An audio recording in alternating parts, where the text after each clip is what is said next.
alien abductions, demonology, and other twisted tales, with special guest Teri Lynge-Kehl. Episode 3, Season 2 of the Michigan UFO Sightings and Paranormal Encounters podcast.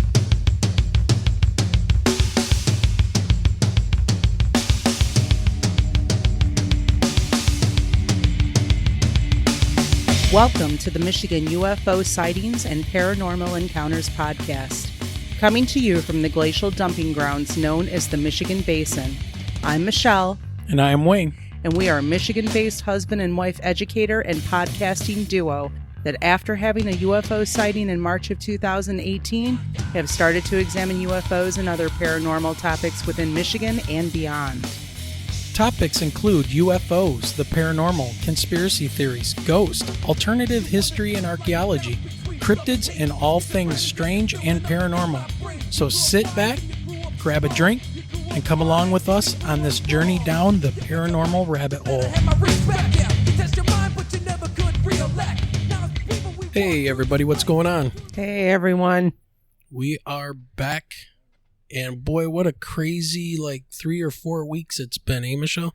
I'm telling you, I'm counting down. I think my friend said it, 43.5 days left until the end of school. Oh, I know. I keep walking around going, 9 weeks. 9 weeks. I sound like that actress from, let me think about it. Hold on. At least it's not the movie Snow Day, $2. No, but similar to that. Total Recall. Oh, okay. Boy, that's been a long time. Yeah, I'm talking about the one with Arnold Schwarzenegger. Yeah, where I was going to say. He's standing in line dressed as the woman, and the guy asks, "How long is your stay going to be?" 2 weeks. Excuse me, ma'am? Two, and his head explodes. Remember? Yeah, well, no, I great. remember the film. It's just, it's been a long time since I watched it. But spring break was nice. We got to enjoy some 80-degree weather. So nothing like Southern Nevada, Northern Arizona. Good times. So, but man, we're counting down to summertime. Time to go do some sky watching. Speaking of sky watching, let's talk a little bit about what we have going on tonight. So on the show tonight, we have a very special guest with us from MUFON, and that is Teri Lynge-Kehl. And just want to mention that some of the conversation does get a little bit graphic, so you're going to want to prepare yourself a little bit. Yeah, I would say prepare yourself because it's not necessarily for the faint at heart. Yep. So just be warned. There's a little bit of an area where things get talked about, and it can be a little graphic. No bad language, just a little graphic. That's the best way I can say it. So. All right, Michelle, let's get going here and talk a little bit about how we're on YouTube now. Don't forget that all you have to do is just search us out by typing in Michigan UFO Sightings and Paranormal Encounters podcast. It is all one word. Don't worry about any of the spaces. We're also on Instagram. You can follow us over there at MIUFOSPEP. Information with new show news will be updated as it becomes available. You can also follow us over on Twitter at MI_UFO. And most of all, remember, if you have a story you would like to tell, we would like to talk to you. You can reach out to us at mi.ufo.podcast@gmail.com. Send us a brief summary of your experience, and we'll contact you to discuss things further and try to get you or your story on the podcast. Yeah, and I think we actually have a story tonight, don't we? We do have a story tonight, and it's very fitting. If you like the podcast and would like to rock out with some of the latest swag, head on over to our online store at miufopodcaststore.online. And don't forget to check out our Patreon page if you would like to support this podcast. It is patreon.com/MIUFOSPEP, where you can sign up. We can't wait to give you a shout out for all of your support. And as always, you can find all of these links listed in the show notes. So, Michelle, I think it's that time again. It's time for what's in the news. Yes. What is in the news. Well, this coming to us from newsnationnow.com. We're closing in on them. UFO expert on Pentagon findings. Chicago News Nation. A newly released Pentagon report says some witnesses who reported UFO sightings also experienced injuries, including radiation burns, brain problems, and damaged nerves. While the memo from the Defense Intelligence Agency, or DIA, is not the hard evidence needed to confirm life on other planets, Nick Pope, a journalist who used to run the British government's UFO project, says we're closer than we've ever been. If they're out there, we're closing in on them, and it will be the biggest discovery in human history, he said Tuesday night during On Balance with Leland Vittard, titled Anomalous Acute and Subacute Field Effects on Human and Biological Tissues. The memo was part of more than 1,500 pages of the DIA documents related to the Pentagon's secretive UFO program called the Advanced Aviation Threat Identification Program, also called ATIP. The document, which was requested in 2017 under the Freedom of Information Act, was finally released Tuesday.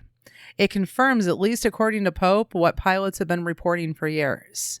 We've seen multiple videos, U.S. Navy videos, of jets chasing these things tracked on radar, and it's not just UFOs, Pope said. Frankly, they've been looking at other things which sound like they come straight out of an X-Files script. In 2019, the U.S. government declassified, released, and confirmed videos showing encounters between UFOs and U.S. Navy pilots in 2004 and 2015. Similarly, leaked Pentagon footage of a spherical flying object seen flying off the coast of San Diego was later confirmed as authentic by the Pentagon as well. But because they aren't definitive confirmations on what these objects actually are, the possibilities are endless. Pope says one theory he's heard is that the occurrences are no more than next-generation aerospace tech, secret prototype aircraft and drones. Pope also says he's heard people say it might be U.S. tech secretly tested on one part of the military by another to see how we react. Then, of course, there's the theory that this is adversary technology from Russia or China. All of this is why Congress is now taking very close note of this. There are multiple UFO provisions in the latest defense bill, so people are taking this seriously, Pope said. Pope, who used to be in the minority in terms of official figures following this phenomenon, says public and government interest is one of necessity. I think there has been a realization that this is a serious defense and national security issue, he said. But the new interest is also because UFOs have become just that undeniable. The other thing is we've just got a lot more evidence than was previously the case. We always knew pilots saw these things, but it's the Department of Defense themselves that have recently put some of this on their website, he continued. Either way, Pope says the chances of us finding out what these UFOs are is stronger than it ever was. This is a great article, and this is something Lou Elizondo said a while ago back on, I think it was Tucker Carlson on Fox News, where he said that people or pilots that have come in contact or close contact with these things have reported medical problems. And here you go. This is the exact type of document that he was talking about. Oh, come on. Some of the people that we've talked to have talked about medical problems and markings and things being implanted. So this is nothing new from what we've heard over the last year. Well, true. The only thing that's new is that this is being confirmed now in these government reports that have been declassified, which is a big step forward as far as I'm concerned. So, all right, where are we going next? I think we're going on over to shout-outs. All right, let's go ahead and do some shout-outs for some friends of the podcast. First up, we have the Midnight Truck Stop, hosted by Big T and Blue Knight, a very cool couple of guys with a great concept as they explore those strange and unexplained incidents that so many of us have experienced while traveling along desolate highways. Give them a listen as they collect stories from around the country from truckers and travelers alike. And then don't forget, next we've got the Lost in the Dark podcast hosted by Burton and Aaron. This is a pretty cool podcast that bills itself as an attempt to capture incredible conversations between best friends as they explore all of their passions, but especially music in the world of heavy metal. So if you're into paranormal investigations and loud heavy metal music, give them a listen. Strong language, but it's heavy metal and paranormal. What else would you expect? And we have a very special shout out going to Texas Front Porch. That's right, that was the show we were just on Monday, April 4th, on YouTube. Join Tex Wesson, Jason McLean, Bigfoot Michigan Rob, Bob Van Buren, Randy Gilbert, and Jessica Jones on their quest for the truth. Kick back on the porch with Tex and Jason live on Monday nights at 6:30 p.m. Central Time. Check out topics and guests from far and wide with Bob Van Buren, Tuesdays at 7 p.m. Central Time on Van Buren Variety. Jason McLean questions everything each Wednesday at 9 p.m. Central Time. Strap on your feed bag every Thursday at 12 p.m. Central with Brunch with Bigfoot Michigan Rob. Hindsight and foresight is 2020 when you tune in to Remote Viewing Investigations with Jessica Jones every Friday at 8 p.m. Central Time. We hope you enjoy the ride as we pull back the veil of mystery mayhem of the world we all share. And finally, we've got Uncharted X with Ben. Ben is a longtime fan of history and puts up incredible videos on YouTube and also puts his shows and podcasts. Ben goes around the world to investigate ancient sites in countries such as Peru and Egypt. While there, he photographs and films these sites in great detail, looking for evidence of high technology being used by ancient people and releasing high-quality YouTube documentaries and commentary of his adventures. Check him out on YouTube for some amazing videos of these places. All right, so Michelle, we received an account from one of our listeners that arrived in the email today.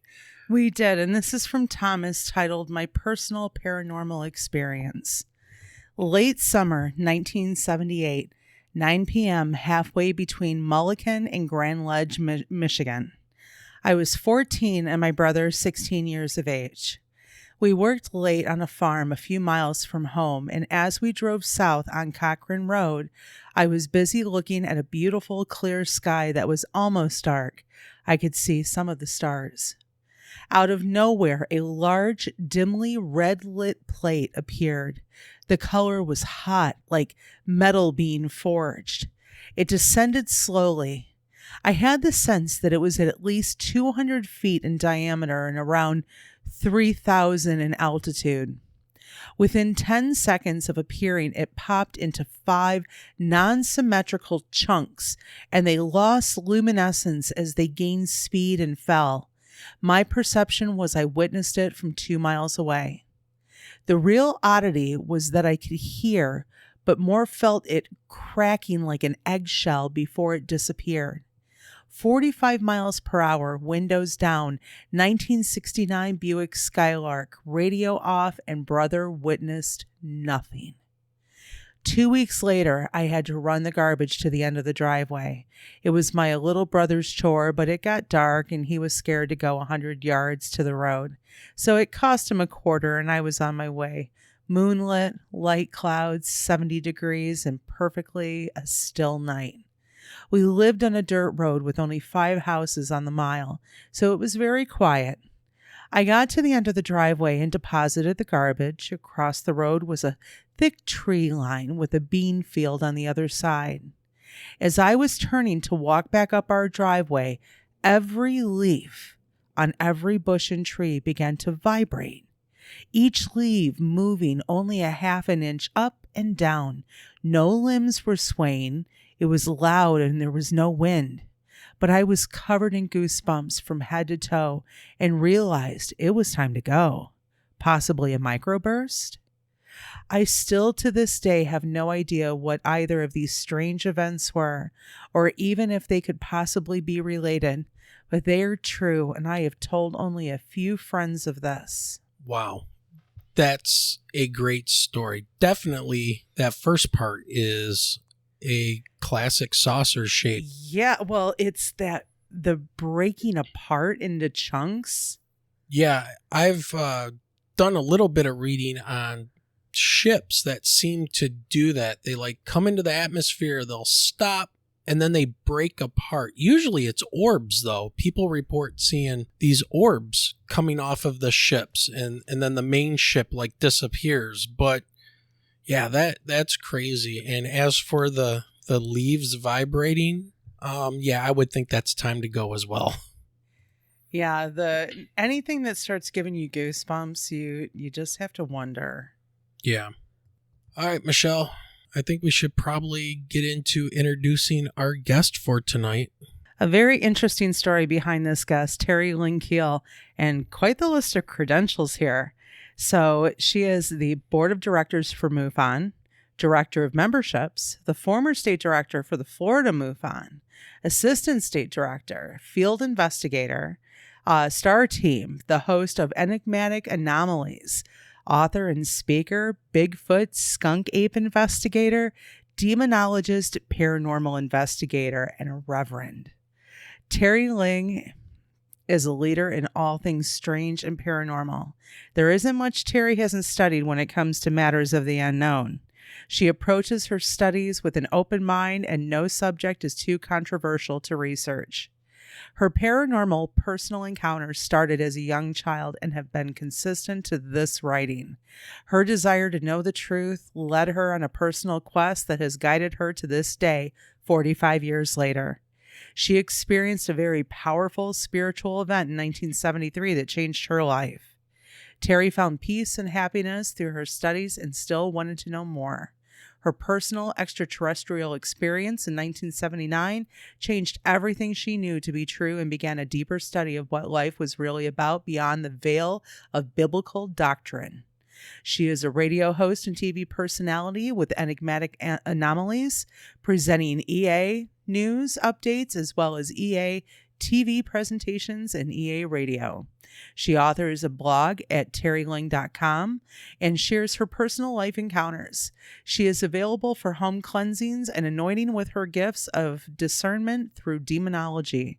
Teri is an avid Bigfoot and skunk ape investigator and joins Enigmatic Anomalies in the search at every opportunity. Teri has spoken in many symposiums and conferences throughout the United States. All right, ladies and gentlemen, please help us welcome to the podcast for the first time, and hopefully not the last time, Teri Lynge-Kehl.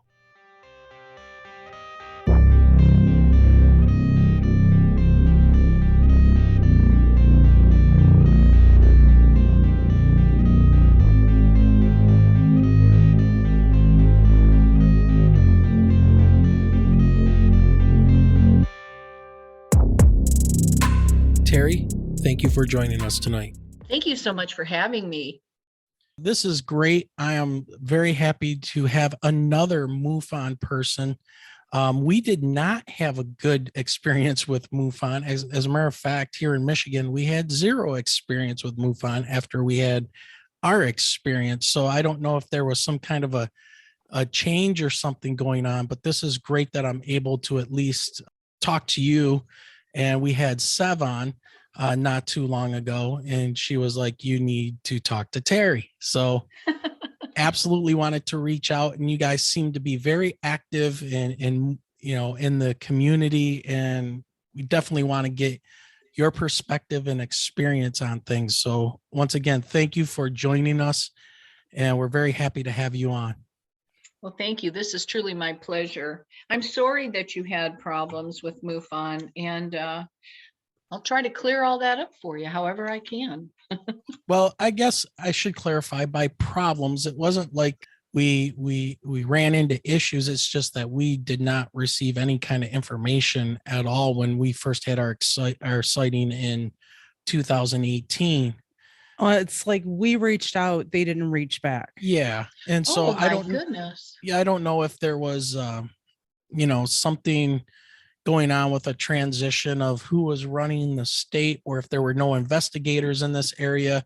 I know it's like volunteer force and all that, so it's not like I'm upset by it or anything like that.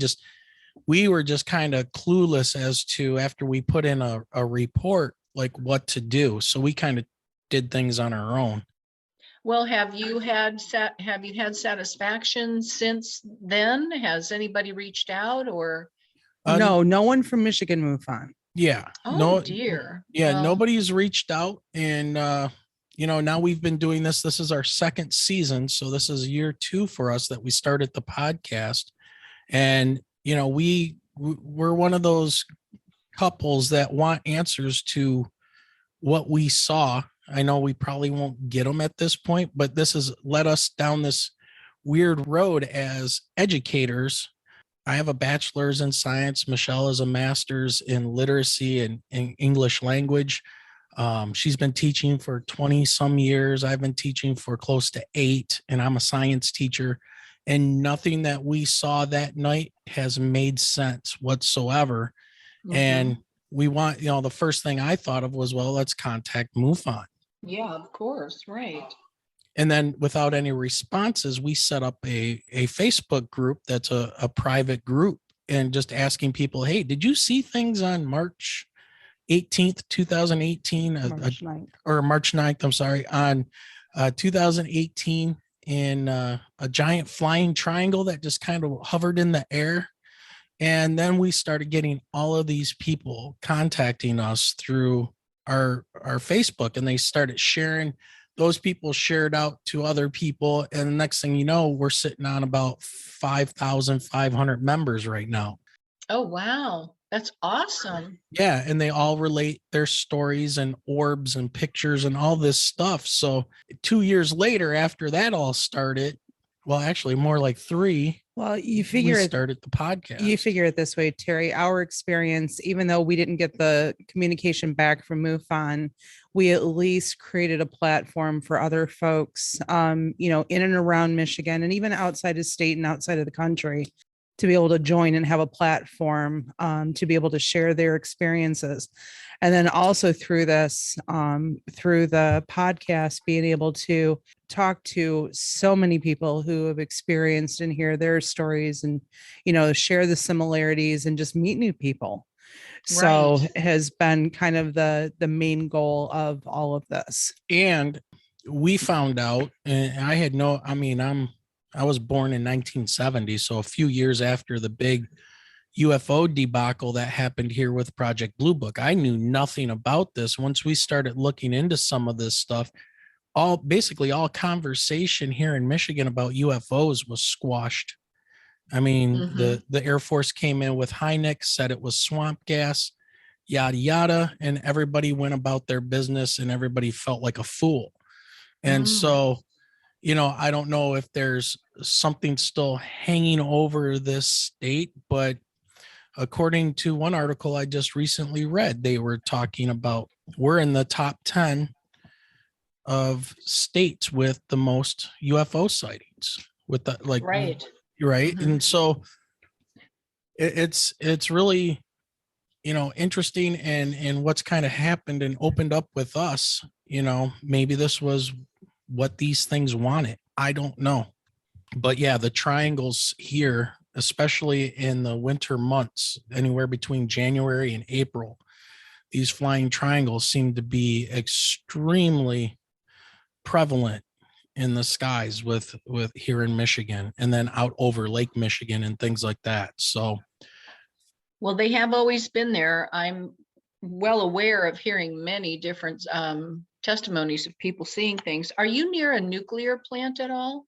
Yes. We're not far from. It's one of the Fermi plants. It's down in. It's Ohio. It's off of Route 2.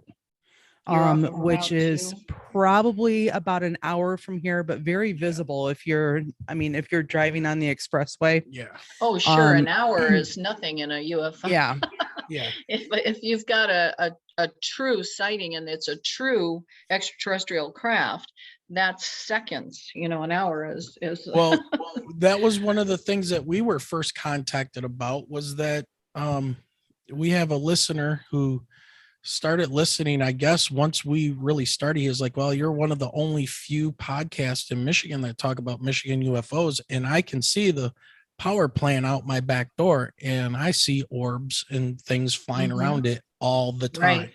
right. Mm-hmm. So I was like, okay, this is really getting interesting. And then, fast forward to here we are today. So, we're trying to talk to everybody we can to try to piece together what's going on here. And I think everybody kind of is too. But unfortunately, or fortunately for me, being a scientist and a science teacher, once my interest is sparked, I'm kind of like a pit bull. I will Good for grip on. you. I grip onto it and I won't let go till I find out what's going on. And it causes a lot of stress. Well, I'll tell you what, being a field investigator, a certified field investigator with MUFON is probably the best thing anybody can do, because it teaches you so much and it gets you involved in your area with so many others who are experiencing very similar situations as yourself. And you get to see where it is, when it's happening, sometimes in very real time. We have apps that are coming out that will absolutely show you real time. And I want to invite you to report that, and I'm going to give you a special number to report it to. Okay. I'm not ever going to make excuses for what may have happened, because I don't know, and I would never say anything I wasn't sure about. So Sure.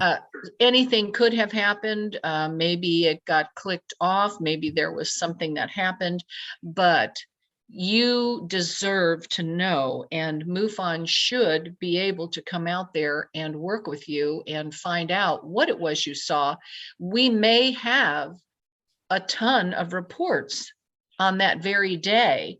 And so, because I wrote it down that you told me that it was March 9th, 2018. Yep. So, we can look through the database and see what also came in, how many others saw it. And boy, I would encourage you guys to do that. And anyhow, moving on, I again just want to apologize to you, because that is not how we operate. And 99% of the time when a call is placed, people immediately or within at least 2 days have someone calling them back. So yeah, maybe it was I am really so busy. sorry. I don't know. Yeah, I can't even pretend to know, because I don't. Well, it got us to where we're at today, going down a path that I never thought we would go down as a married couple and as educators and teachers. But here we are, and we're meeting all kinds of interesting people, hearing all kinds of stories, and discovering that there is a lot of things going on here in Michigan and all over the place.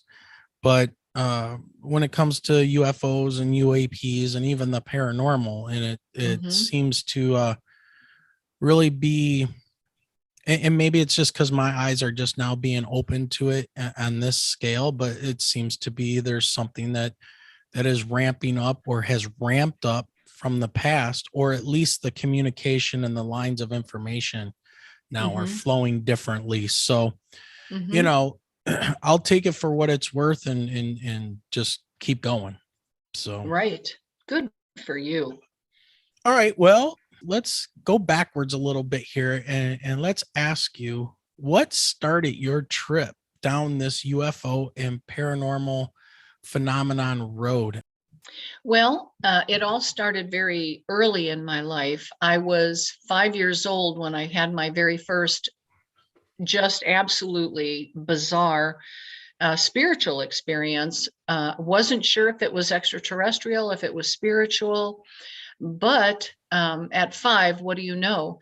But I saw a man standing in the sky, and he had been calling my name. I'll make it very short. It's a long story, but I'll shorten it, kind of give you the Reader's Digest so we can, talk about other things as well. But I ran in the house to tell my father I saw a man standing in the sky. And of course, he didn't believe me. He thought it was just me talking, and making something up, I guess. And I never did that as a child. So I don't know why he just ignored me, but I think he just thought, who knows what she saw. He wrote me right off and told me to get ready for dinner. And that was the end of it. I wasn't able to discuss it with him. And at that point, I knew, okay, that was bizarre. That happened. Daddy won't listen to me, and mommy doesn't seem to be interested. And okay, so then other things kept happening, and I would mention them to them, and they would just say, Teri, no. And I thought, okay, if something bizarre happened to me, they made me feel as if it was completely uninteresting to them. And as a child, you pretty much listen to your parents, and you don't question them when they just ignore you. You don't say, hey, why are you ignoring me? I didn't have the wherewithal to do that at 5 years old. So as I got older and things kept happening on a paranormal level, it was very frightening. I was alone a lot and confused, and I would ask my other siblings if things were happening to them. They said no. So I thought, well, why is this happening to me? What did I do wrong? So my whole life was pretty much like that. And my first experience, what got me into ufology, was a very bizarre happening. I was a Christian. I was at church probably 3 times a week. I taught the children. I was a teacher to the pre-K, first grade, and second and third. And I was on the worship team, and, very much a big part of it. And I really believed extraterrestrials were comic book entertainment. I knew that things in the spiritual realm were real, but I didn't believe in extraterrestrials at all. And so coming home one night from work in that was 1997. I was coming home from work, and I was working a night shift so my husband could work a day shift. And he was at home with the kids. I'm coming home. It's about 2:00 at night. I'm driving home.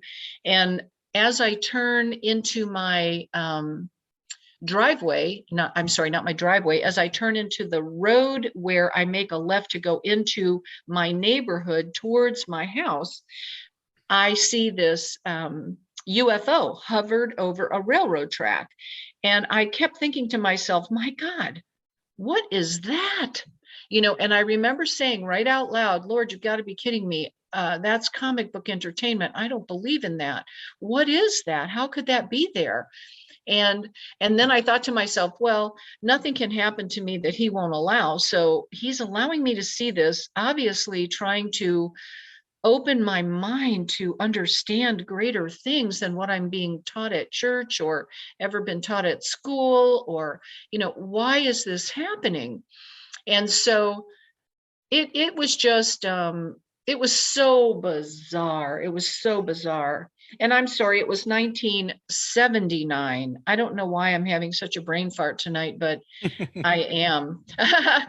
In 1 month, yeah, in 1 month I turned 70, and I think to myself, oh dear Lord, help me. Maybe I am starting to get a little weird here with my thinking process, but God, I hope not. But anyway, so it was 1979, not 1997. I don't know.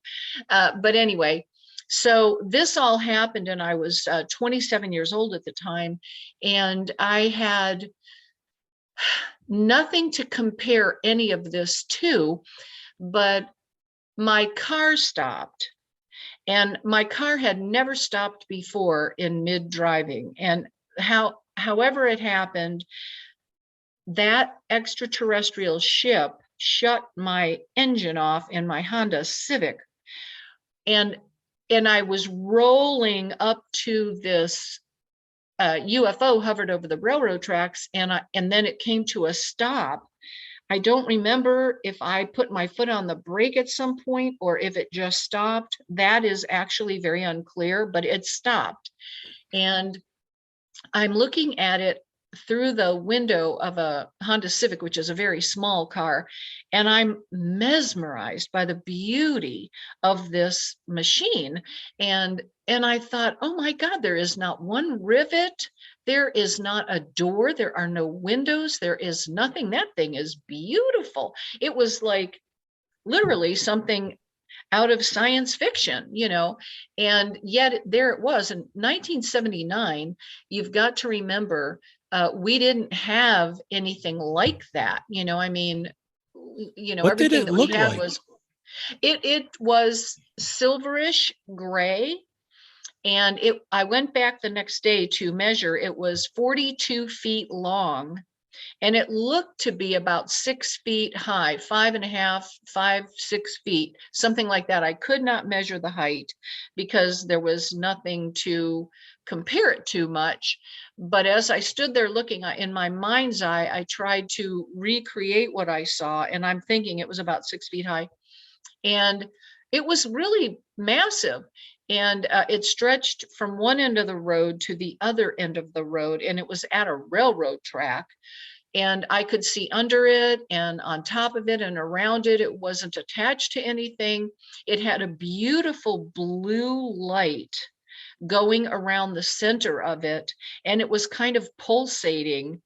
And truly, it was one of the most beautiful things I'd ever seen. And I was just staring at it, and I thought to myself, whatever. Was it like a classic, like saucer shape? Was it? It was very classic Okay. saucer. As a matter of fact, when I saw it, that's why I said, this is comic book entertainment. I don't believe in this, and yet there it was, very much like what you would see in a comic book. And I remember slapping my face a couple times going, did I have an accident? Have I passed out? Am I dreaming, or Yeah, am exactly. I dead? Mhm. I started questioning my own reality and thinking, okay, I must be dead, or something must have happened. And, this is too much. So being such a Christian and not watching movies like that, and never having been involved in any type of ufology or anything like that, it was really, really difficult to comprehend. And this thing, as I looked at it, I remember saying to myself, Teri, whatever you do, don't get out of the car. And the next thing you know, I'm putting my hand on the door and I'm opening the door and getting out. And I thought, what are you doing? So I'm having this internal struggle now, asking myself, what are you doing? Why would you do something like that? And yet, I did get out, and now I'm holding onto the door jamb of this little Honda Civic, and I'm white knuckling it, looking in full view now, and just thinking, oh my God, that thing's amazing. That scientific part of me, that part that was really looking at it going, oh my God, this is freaking amazing, would kind of step in. And then common sense would come back and say, get back in the car, and then I felt this feeling like an energy that spoke to me, and it was like it was calming me and making it okay. Well, then, I mean, no kidding, you guys, I'm standing in front of the car and I thought, wait, how did I get here? I don't remember standing in front of the car. I don't remember walking. And as I was standing there, and I don't know how long I stood there, I saw this other light to my right, a big, huge blue light, very similar in color. as the one that was going around the center of the one hovered over the railroad tracks. And as I looked to my right to see what this blue light was, it engulfed me. And in the blue light was standing a tall white extraterrestrial. And I screamed, and I was just like, oh my God, that thing is so ugly. I just screamed it. And I was immediately frightened, and I didn't know what to think. And I remember saying to the Lord, you've got to be kidding me. What the hell is that? And I thought, oh my God, I'm not going to look at it. It's frightening. It's frightening. It's ugly. And it had a big head. It had long slanted eyes. There was no nose, no mouth, no ears, no clothes, very thin, very skeletally thin. The neck was very long and thin, and the arms were very long, and they went below the kneecap of what looked like a kneecap indentation. Can't really say if there was a kneecap there, but and I have tried to do regression therapy since then to see it, and it's traumatizing for me, very much traumatizing. And I was able to remember a lot. And as I looked at this thing, I thought, oh my God, please, Lord, I'm not going to go over. I'm not going to look at that thing. And I looked down at the street to kind of look away from it. And I noticed my feet were 2 feet off the ground. And I thought, what the heck? And as I looked down, I'm like, you've got to be kidding me. How could you possibly be 2 feet off the ground, Teri? This is bizarre, and I was in shock a bit. I was freaked out. I was trying very desperately to wrap my Christian mind around all of this, going, I've never heard of anything like this. I mean, what the hell is happening to me? And yet I knew I was alive. I knew it was happening. I was standing outside in front of my car, and I started looking around, and the palm trees weren't moving. I could see the light at 30th and 28th going from green to, then back to yellow and red, and doing that through cycles. So I don't know how long I stood there freaking out, but I was trying to drink in and absorb what was happening to me, which was very difficult. And then I started moving towards this tall white.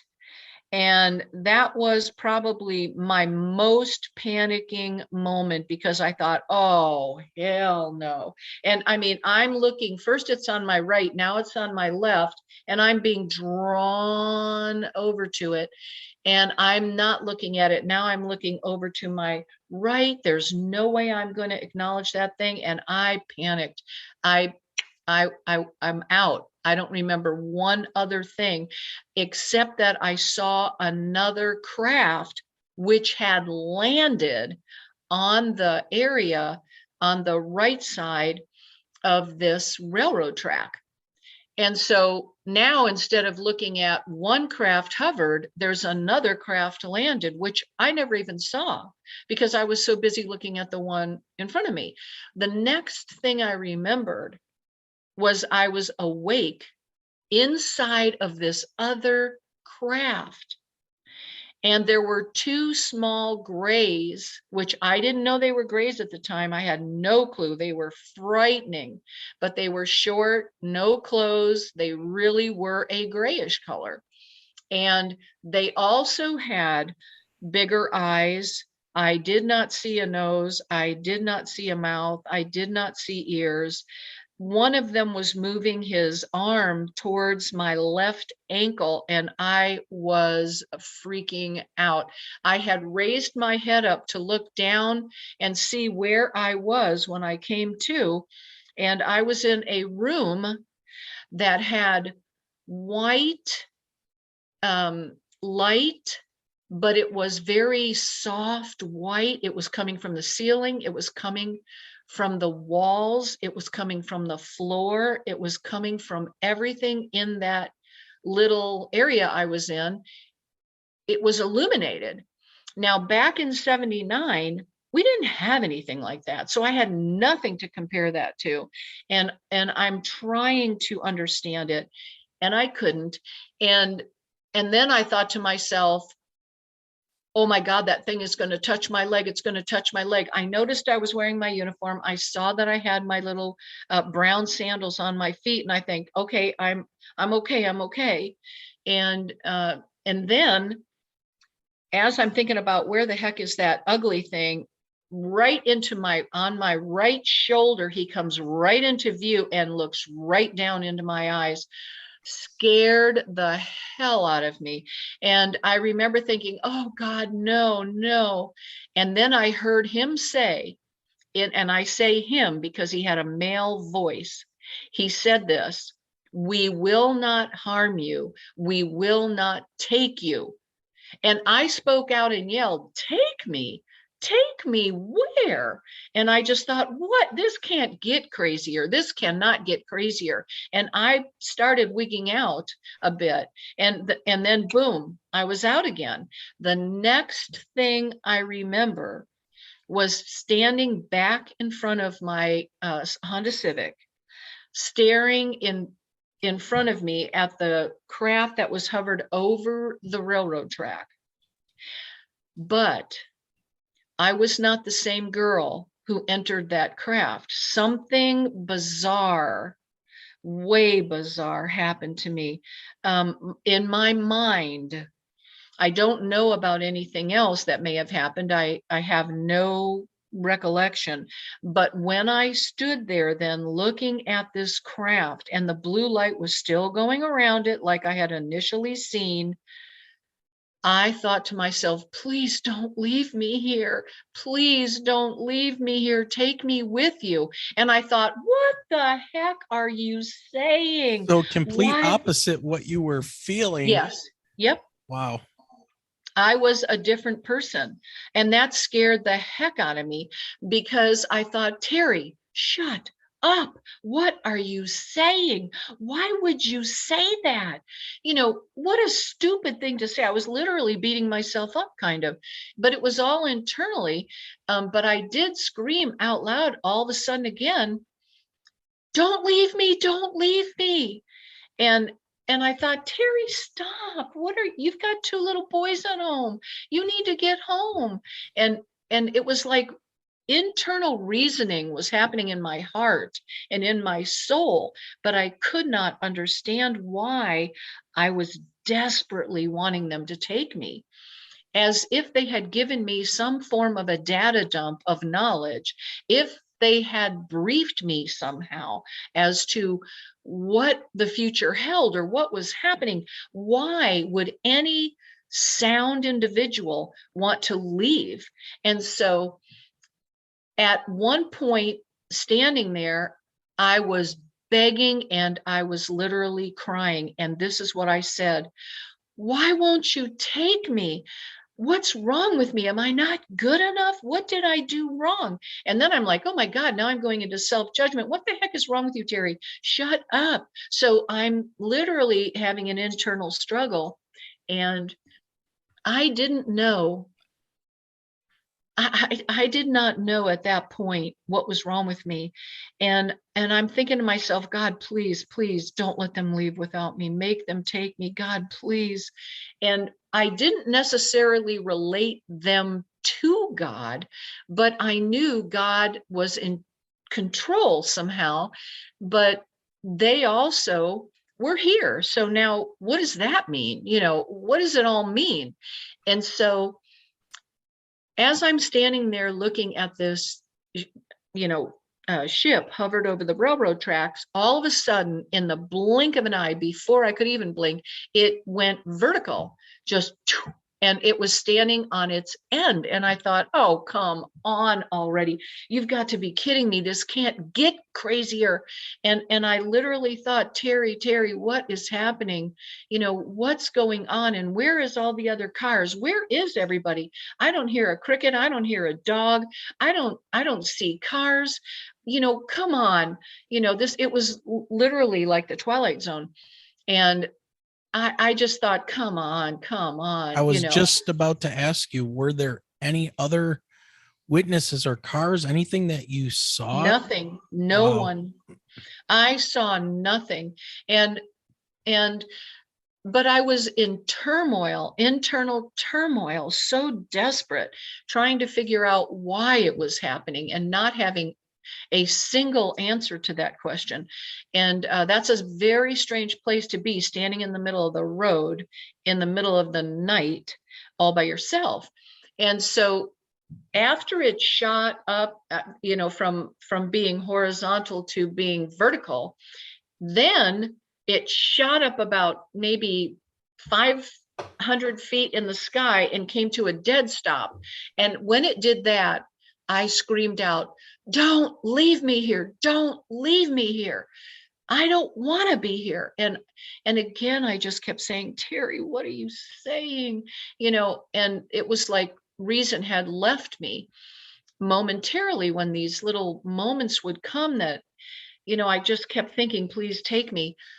And then as it was there, and I don't know how long it was there, and I stood there looking at it, from the belly of this thing sitting vertical from the bottom of the craft came a fireball the same size as the craft. It literally exited from the craft. And now I'm standing there looking at a vertical ship and a fireball, and I could hear the crackling of that fire. It was immense. It was crazy. I mean, I thought, come on, it can't get crazier than this.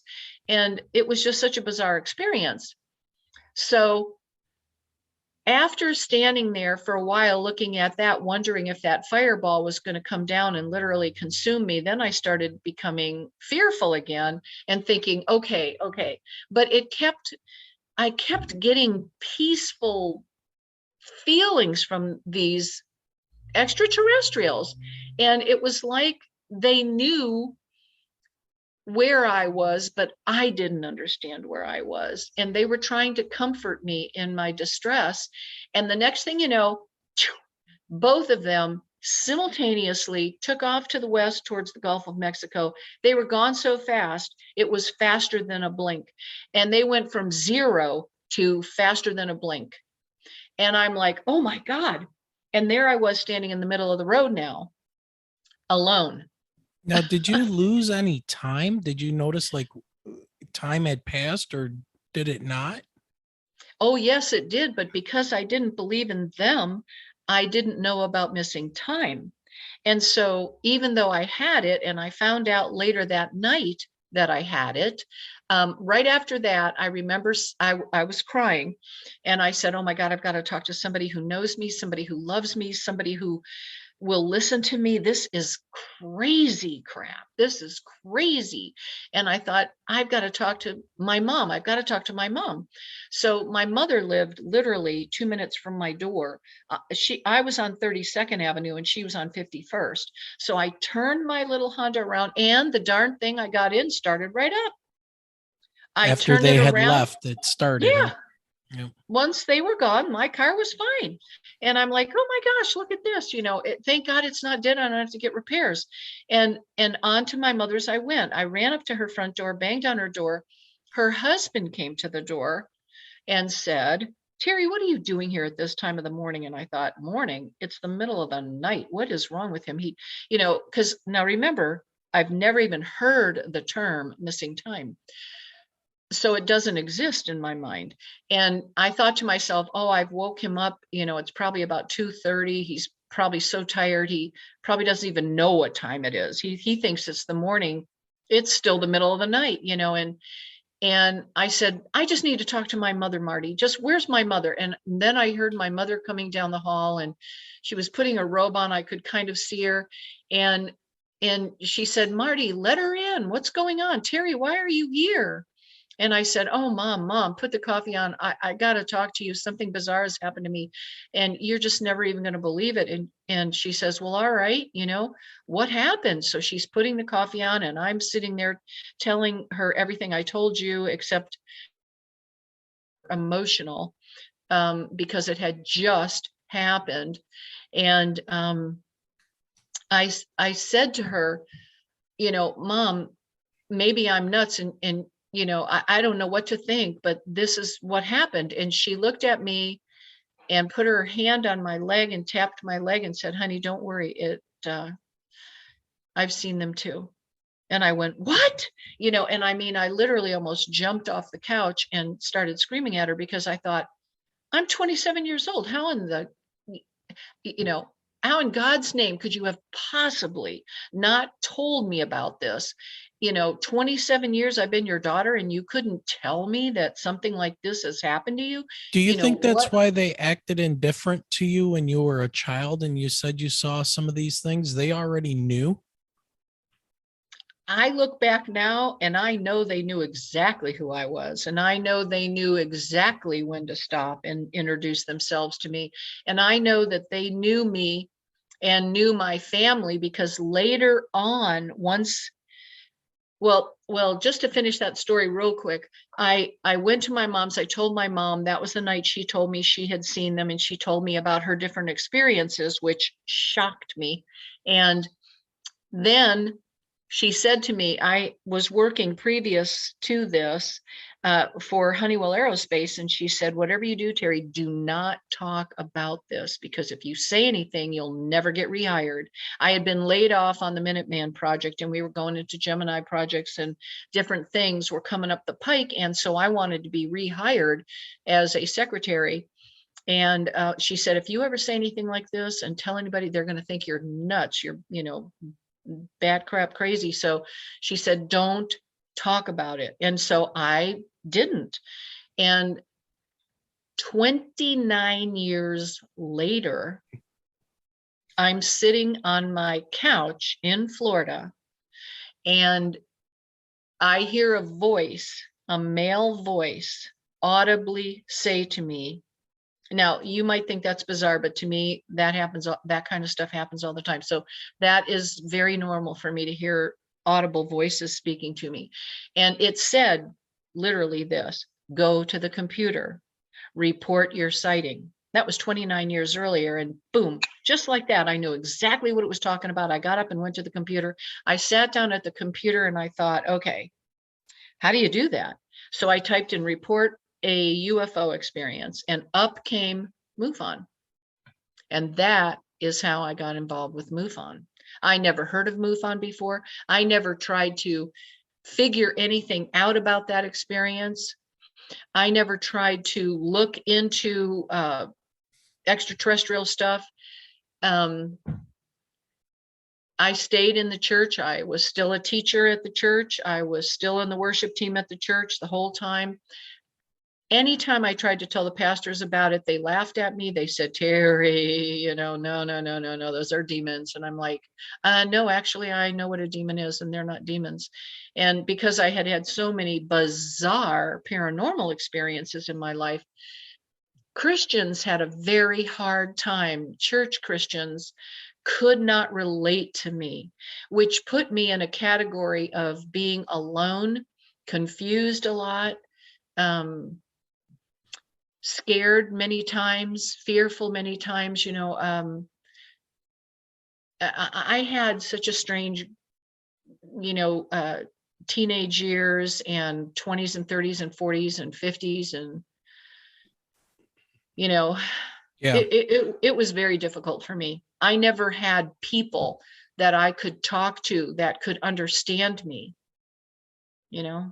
Yeah. Well, when I asked you about if you thought that's why they were indifferent to you when you were a child, I wasn't talking about the visitors. I was talking about your parents. Were they experiencers while you were also a little kid? I mean, because you know how you said that they kind of just blew you off and, oh, that's nice. You have a, overactive imagination.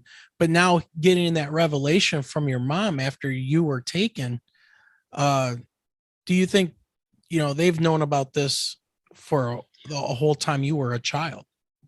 Well, my mother had gotten a divorce from my father in Wisconsin. I was born in Wisconsin, and my mother and I, once her divorce was final, we moved to Florida. She wasn't married to my dad any longer. So it was her boyfriend that she was, or I'm sorry, it was her current husband she was with at that time. And he is the one that had the experiences with her out on their houseboat in the Gulf of Mexico. So Oh, she okay. never talked about it. She never discussed it. And I don't think she would have ever even told me about it had it not happened to me. But here's what's interesting. My mother was married before my dad, and she had 2 children. So those were my older brother and sister. And my older brother lived in Miami with my mother and her first husband. My dad was her second husband. And he was contacted at 9 years old, unbeknownst to me and my mother.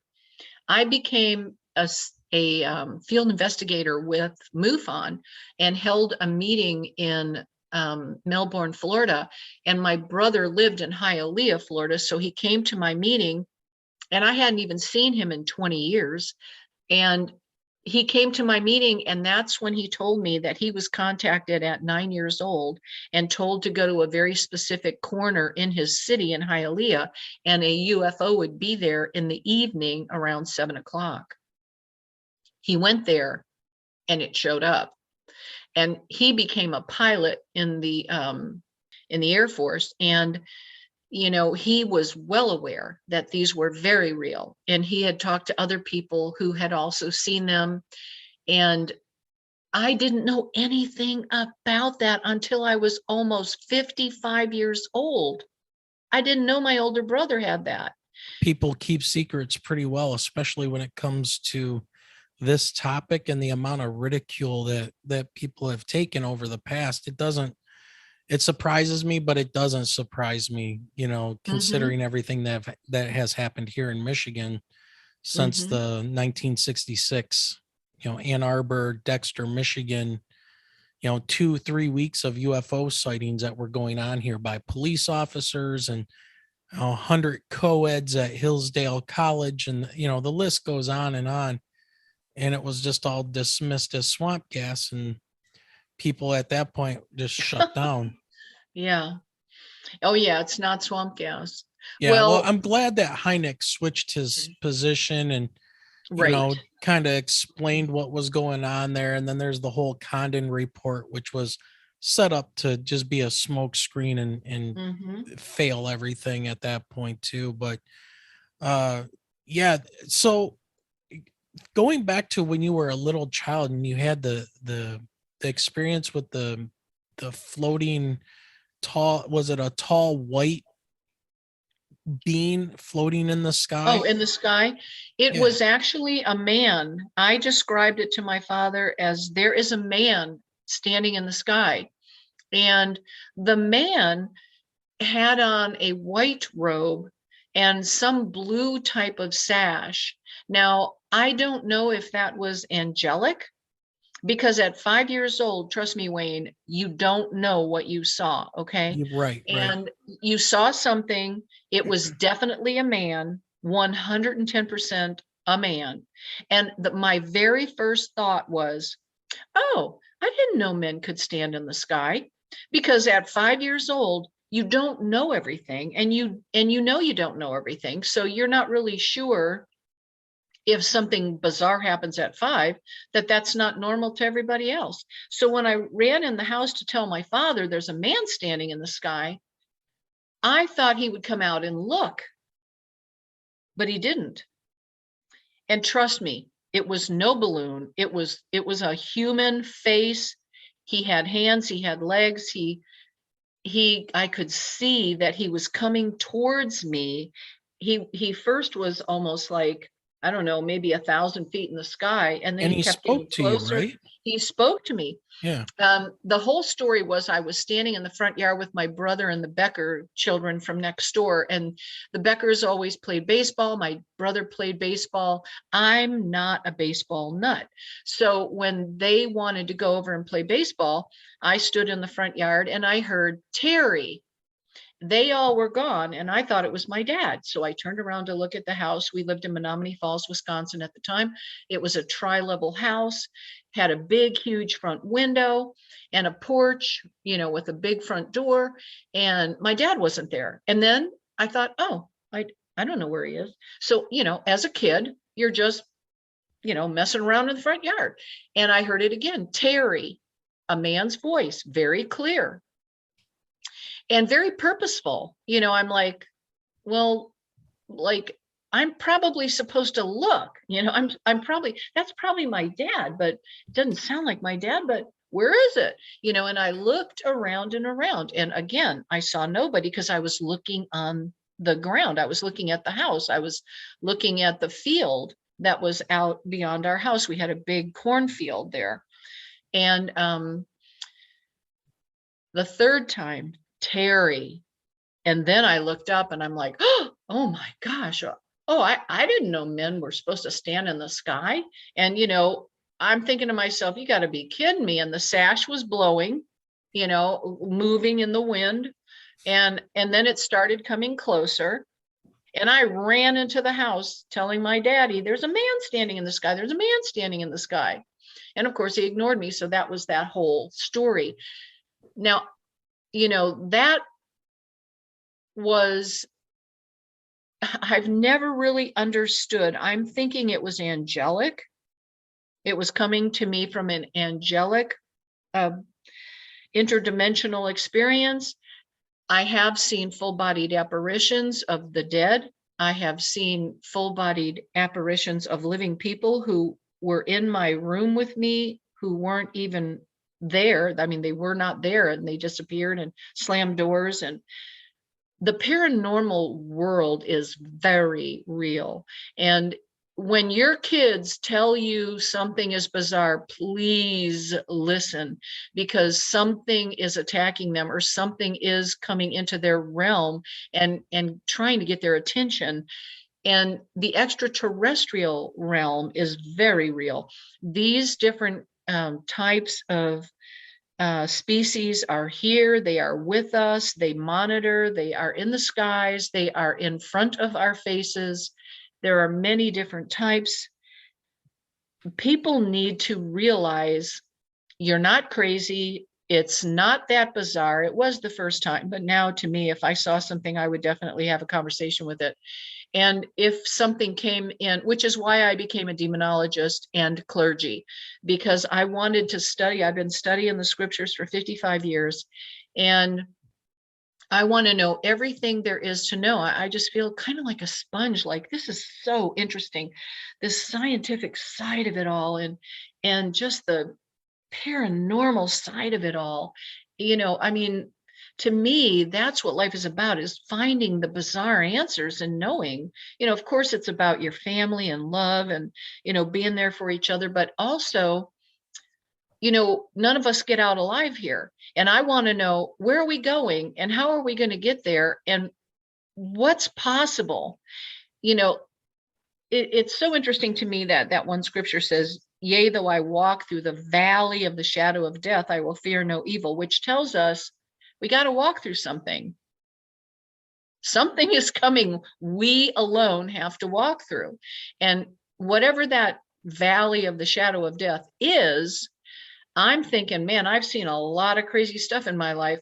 What could that possibly be? I want to be prepared for that walk because none of us get out alive. So, and at my age, I feel like in the fourth quarter here, I want to educate myself as much as I can about where I am going. And I think each one of us should do that. I mean, if you were going to go back to Phoenix, you'd pack a bag, right? What are you going to take in that bag? Well, let's see. Phoenix is really hot. And you're probably going to want shorts and a sweatband for your head and a hat and, So if we're just going somewhere on a plane, this is a major trip we're going to take. We're going into the next realm. I want to know how to pack my spiritual bag, so to speak. And I know these things all exist. So I'm just wondering how it's all going to play out. Yeah, I guess we will find out once we get there, right? Yeah. And some of us, I've heard from different people, some of us have the opportunity to come back and speak, and near-death experiencers. I love that stuff. I Yeah. love that stuff. I'm passionate about knowledge and understanding what does happen. And I have had a death and dying experience, and I had different things happen. So, you just have to look at it and say, what does it all mean and how do I fit into it? Each one of us. I want to jump back here for a second. And because something you said when you were going and having that almost like a spiritual struggle between wanting the aliens to take you and then you saying, what am I saying? Why no, don't take me, but please take me. I want to get out of here, kind of a Yeah. thing. Don't leave me behind. Now, I guess I've heard other people, and Terry Lovelace comes to mind. We had him as a guest last year, and I went through both of his books now. And that was one of the things that when him and his friend Toby were abducted from Devil's Den, that they had this calming sensation come over them. Yes. Yes. And you, with your background as an investigator and what happened to you, where have you found that to be kind of the norm with abductions, whether they're doing something to you or not? It seems like, from my standpoint, that these things have a way of affecting your mental state so that you become more like a docile animal or a lab rat for them to experiment, to monitor, to take test samples, implant things into people. And then what was your after? I know you went to your mother's, and I know like Lovelace and other people have talked about when they came back, the people that they were abducted with, they hated each other basically afterwards. They didn't want anything to do with them. And I don't know what happens during that process, like, but anyways, I guess my question is that in your time as an investigator and listening to people, is this a common thread where people are almost like anesthetized and taken and then have like this negative like reaction after the fact, but want to go during the time? Well, I can honestly say for me, it wasn't like an anesthetizing. It was more of them reasoning somehow with my soul, with my inner self, and they were calming me. It was very different. It's almost like Okay. they are able, through mental telepathy, to speak to who you are in your, almost like the child within you, and speak to you and reason somehow with you, because any type of anesthesiology would be euphoric, maybe, in a sense, and nothing like that happens. You're very much yourself, but you're very open and you're very inquisitive and you're very like when you're little, and it's almost like all you want to know is, how am I supposed to be right now? What am I supposed to do right now? Because you don't know. You're like getting your sea legs about it, so to speak. You're trying to figure out how I actually said this. How do I wrap my mind around this? Where do I file this in my mind? I said that out loud. And that was me talking to myself, having some self-talk, going, what do you do with this? So it's that they seem to tap into. Now, many people panic and go into the fight or flight mode I did not. My little life had been so flippin' bizarre. This was just another flippin' bizarro, And so I was able to experience it and not run. I was crying. I was screaming at them not to take me. But it's almost like they were telling me, no, we're not going to take you. But something inside of me heard that. I knew they weren't going to take me because why was I still begging? So they had answered me in my heart, in my soul somehow. They had spoken to me through mental telepathy because no one was standing there, in front of me after I came back. So that's what's so bizarre. Now, some people are not able to do that. Some people are going to panic, scream, freak out, fight, and cause issue. And then they do control you. So that answer to your question is yes, you are controlled, but I don't think it's like any type of anesthesiology. I think it's more a mind control where you are reasoned with, if you in fact can be reasoned with. Not everybody can. We're not all the same. We don't all come from the same places or have the same experiences, because you're just simply a sum of your experiences and your knowledge base. And so am I. And so I've always been able to stand before them very humbly, very quietly, very kindly, and listen. We're going to take a quick break and hear a word from our sponsor.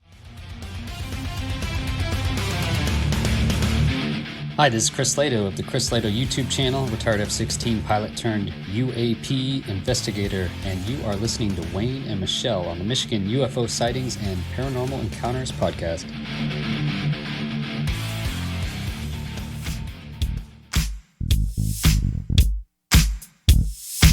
What is up, you guys? It's your girl Gemma Jade from Gemma Jade YouTube, Moon Bear Oracle, Paranormal Chop Shop, and Spaced Out Radio After Hours Show. You're here listening to Wayne and Michelle with the Michigan UFO Sightings and Paranormal Encounters podcast.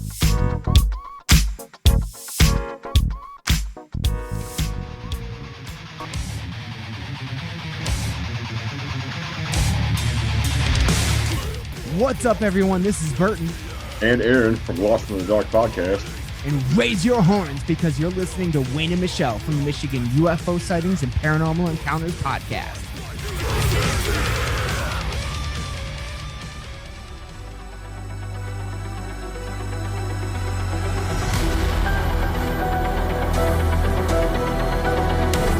Hey there, it's Richard Serrett, occasional weekend guest host of Coast to Coast AM and host of The Conspiracy Show, and you're listening to Wayne and Michelle's Michigan UFO Sightings and Paranormal Encounters podcast.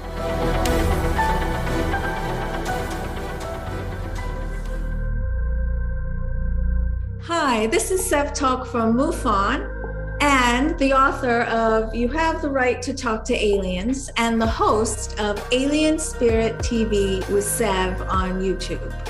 You're listening to Wayne and Michelle at the Michigan UFO Sightings and Paranormal Encounters podcast.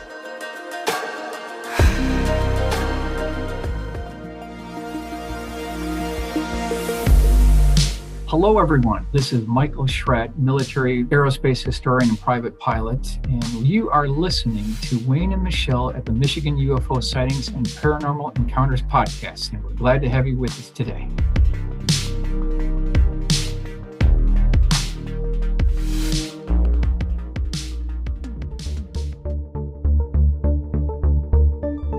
Hi there, this is Christina Gomez of Paradigm Shifts and the Debrief Media, and you're listening to Wayne and Michelle on the Michigan UFO Sightings and Paranormal Encounters podcast.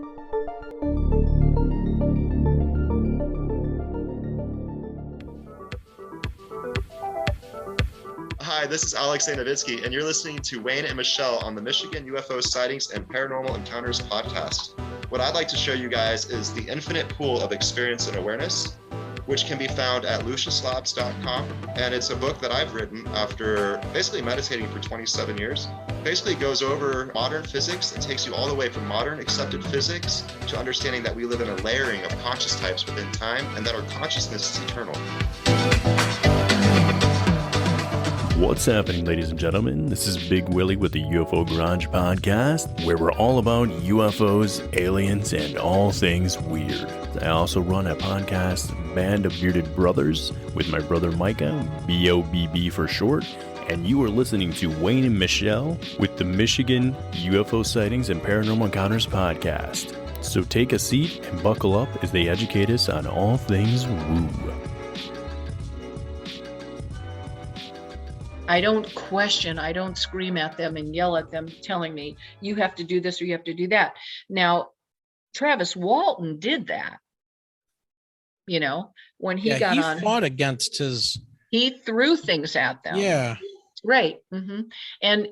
But it went very well for Travis, actually, because, you know, Travis, the beam he was in killed him, and they took him on board and healed him and returned him. And while he was with them, because he had been killed and maimed to some degree at that point, he freaked out and threw things at them. Now, see, some people are going to go into that fight mode and the flight mode. I didn't. I was able to be reasoned with. Now, this is an important factor here, because not all experiences are going to be the same. Many people I know say, oh, they were so wicked. They did this and they did that to me. And I think, well, what did you do to them? What were you doing to them? You know, why did you act the way you acted?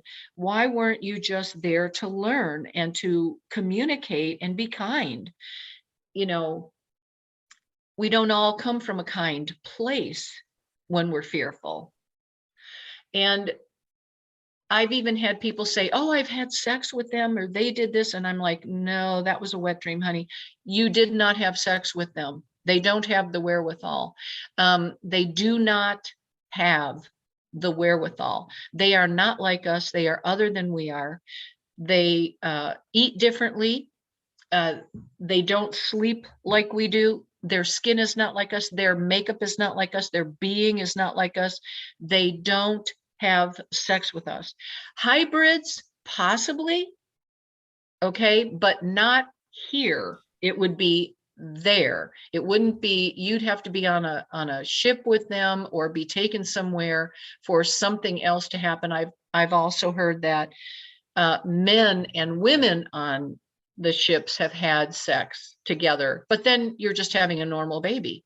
You know, unless they do something to hybrid and the baby is taken. Now, I've heard all of those stories, and I'm not an expert on that, but it's feasible, it's possible, you know, that these things can happen. I try never to turn anybody's testimonies down, because so many strange things happen in this life that are just beyond bizarre. You know, they're beyond bizarre to us. So, well, I don't know. Did I answer your question? Yeah. I don't know. I don't know if I did. Well, I don't know if there is an answer. You know, I just, you know, I've heard other people's accounts, and it seems like a lot of the consensus is that they have a way of manipulating your mind to numb you to the fact that they're going to take you. Now, whether they're reasoning with you or they're projecting something, you know, that you will agree with to go, you know, right. and so that was kind of my thought was, do you think they did something that like that to you? And what do you think the purpose of them taking you that night in 79? What was that about? Why did they want to do that to you? I believe that was an introduction for me. It was a starting point. And I believe they wanted me to be a part of MUFON. MUFON is a very special place.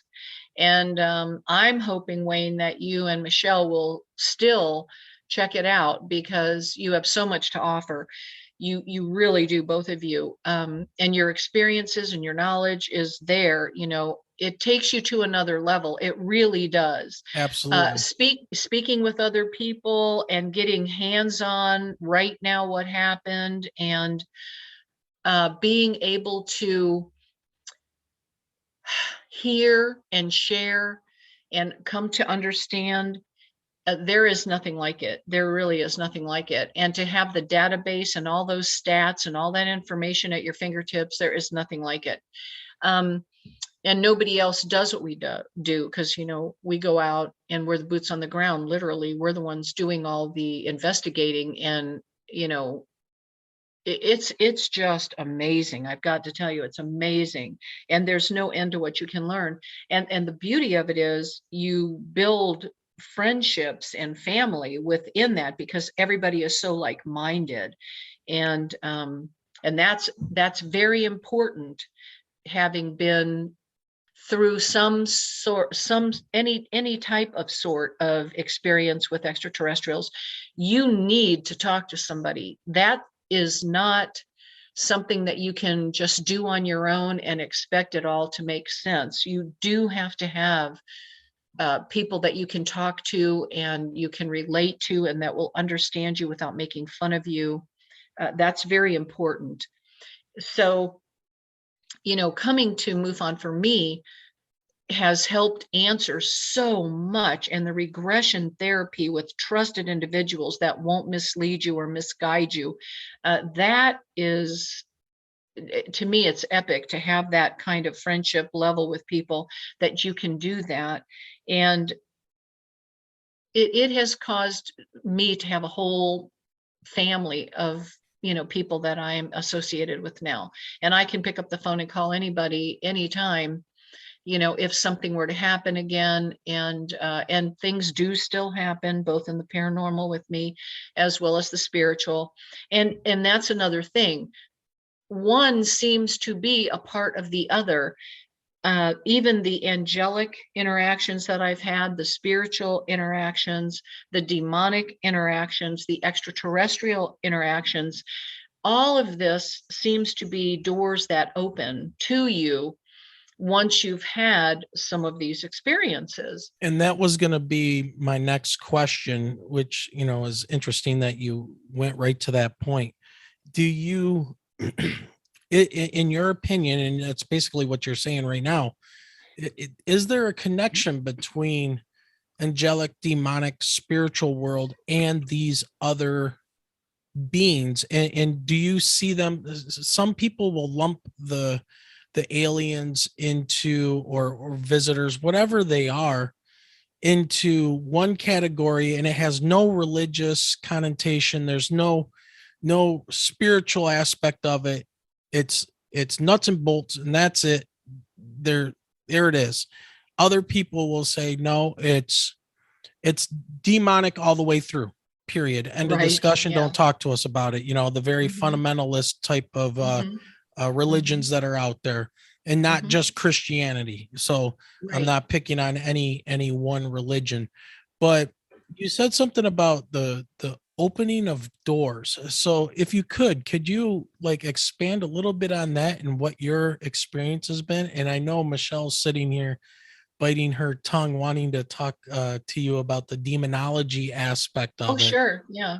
Well, I can only tell you what happened to me. And what has happened to me is I've had all of the above, and they're each very separate from each other while I'm experiencing them. They don't cross over into each other. In other words, I'm not with the extraterrestrials and now I'm having a demonic attack.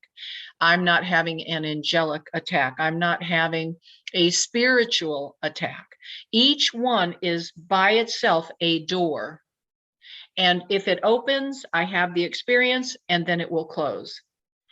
Now, on TeriLynge.com, I wrote at least 150 different experiences I've had over my lifetime. And I haven't written them all, but I have to sit and meditate and really think about each one. And, you know, it really does take a lot out of me, but I will sit down and continue them. for my children, for my grandchildren, my great-grandchildren, so that they know who I was and while I was here and what happened, so that they can take this knowledge with them into their futures.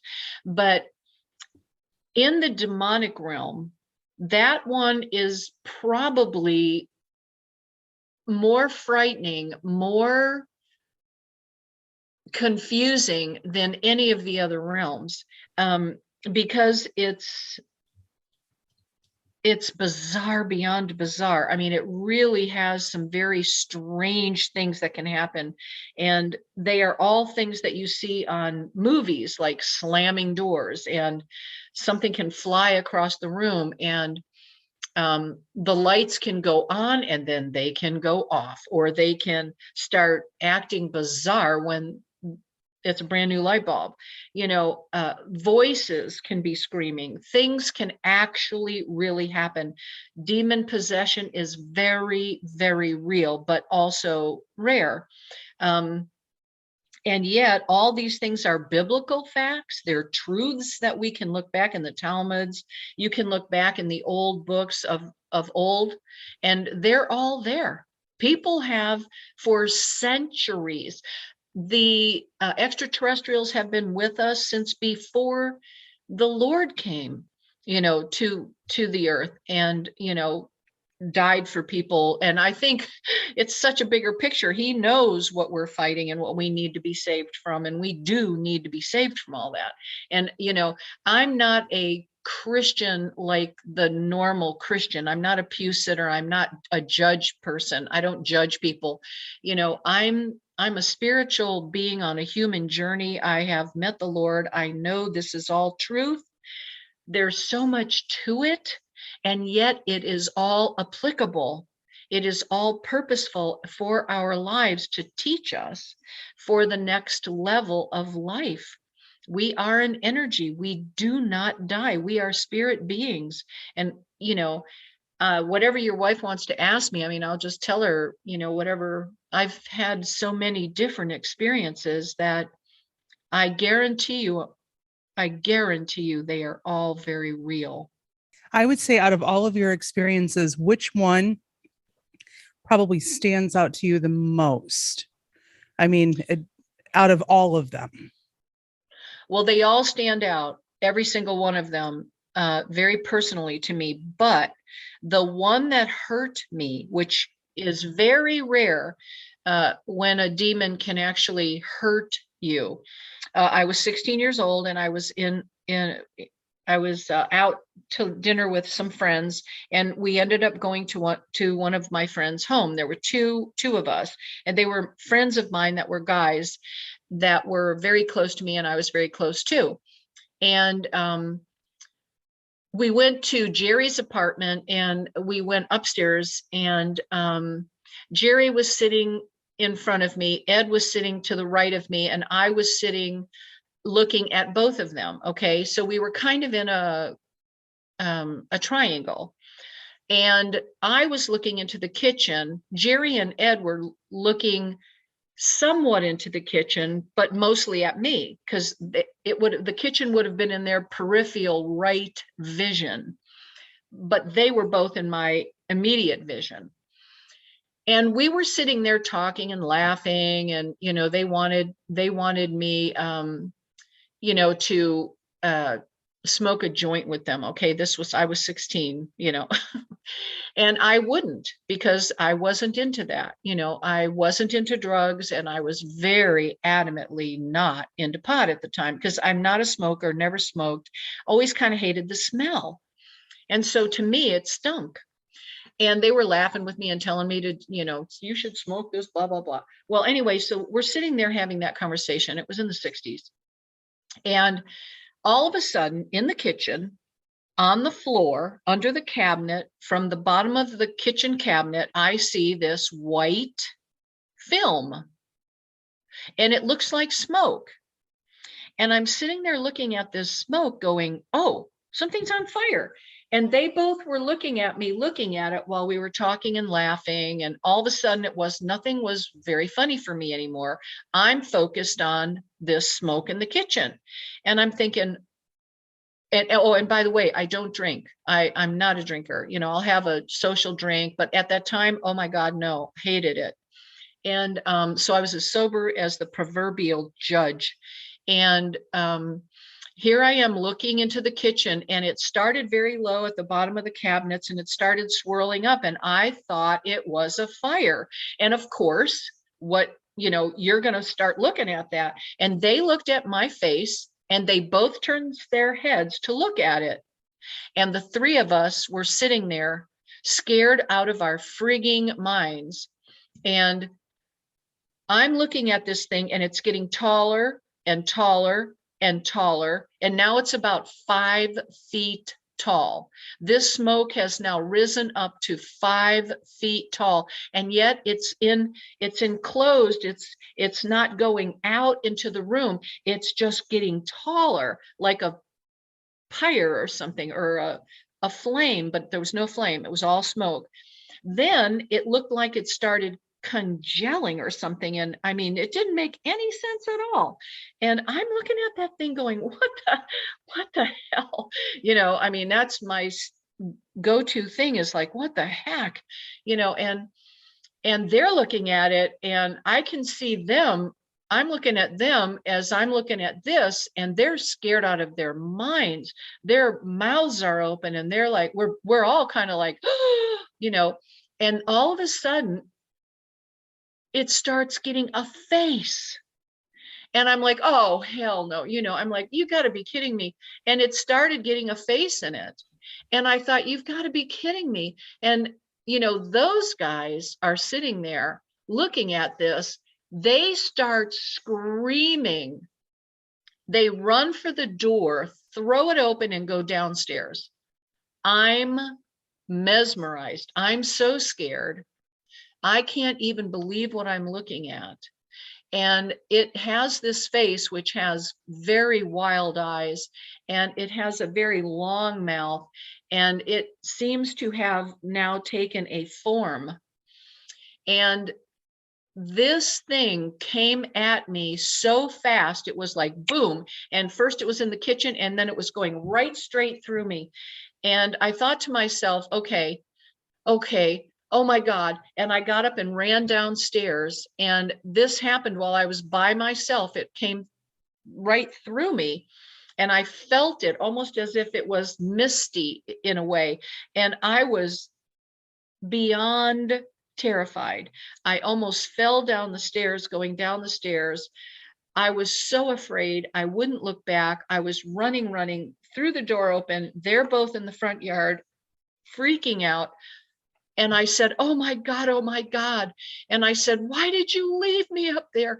And they said, what the hell was that? And I said, I don't know. What did you see? And they told me what they saw. I told them what I saw.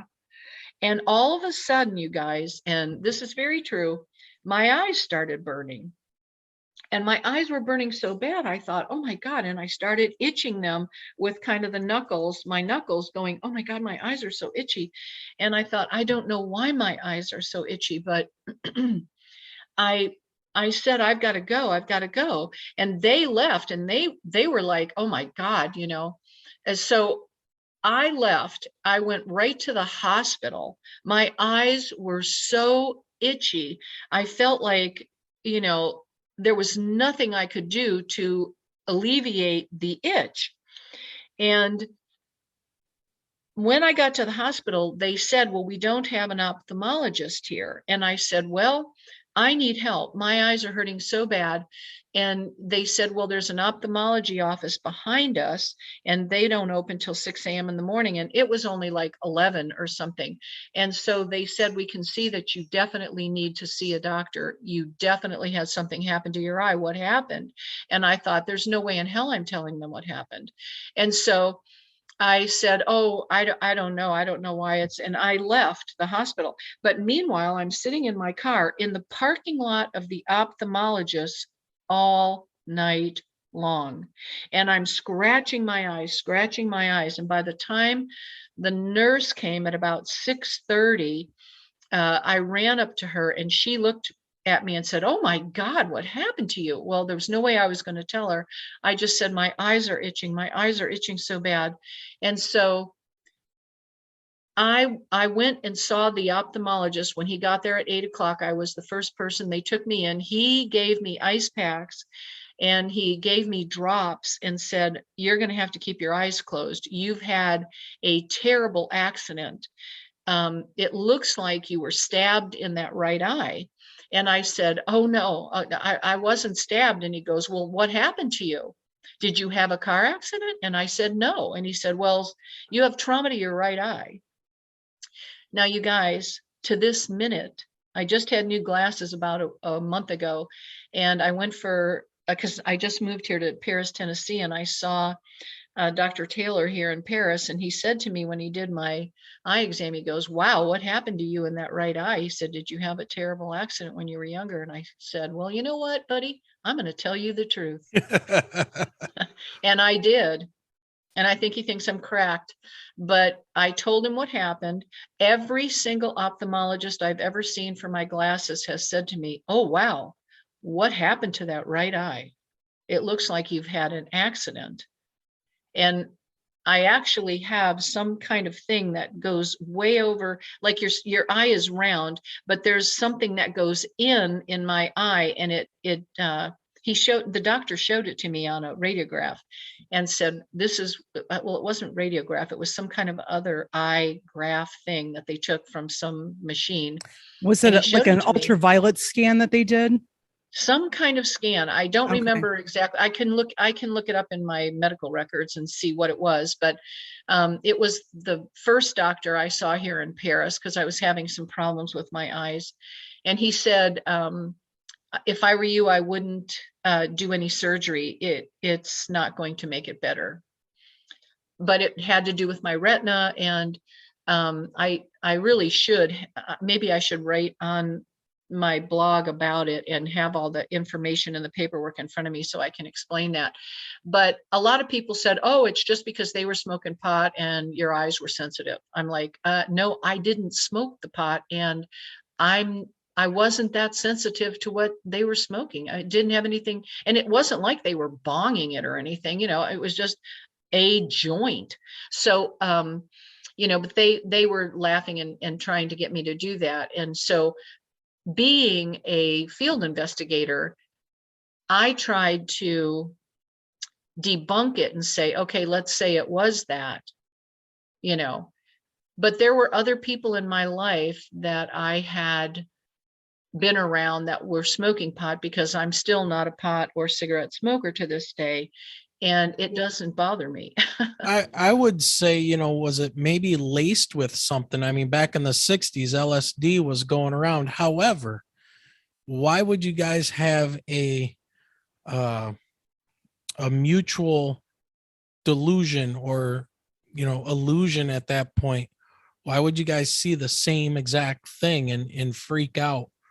It's like people that go on these ayahuasca trips and things that all report the same type of animal and spiritual creatures and things like that when they go under into these different areas, these different realms of spiritual travels or whatever, the DMT, I guess, trips that they're actually examining in Harvard, that, they subject people to these things, and then, they don't know each other, they don't talk to each other, and they all report that they've gone to the same place and see the same kind of things. So if it was something in that joint that, was then in the smoke, and why would you guys have that same vision though? Well, not only that, why did it choose to come right at me, and why is my right eye still to this day damaged? So I would have to say it's not the drug. It wasn't the smoke. It wasn't that I was allergic to that, because I've been around it with other people in the 60s, and I was never allergic to the pot or cigarettes. People smoke them all the time, and no, it just, and they hadn't even hardly smoked. We weren't even there that long, but I know that that entity, and this is the thing that is kind of weird. His apartment was right behind St. Anthony's Hospital. And hospitals are such portals for so many different things. I think that it really truly was something that was spiritual, and it actually did harm me. And that happened that night. And from that night, I have always had that problem with my right eye.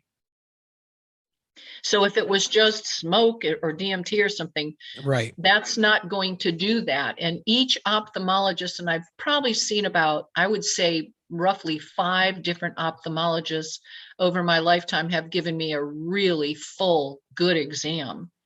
And they all say, "Oh my God, what happened to you?" wow, that's crazy. But I will agree with you about the hospitals being a portal.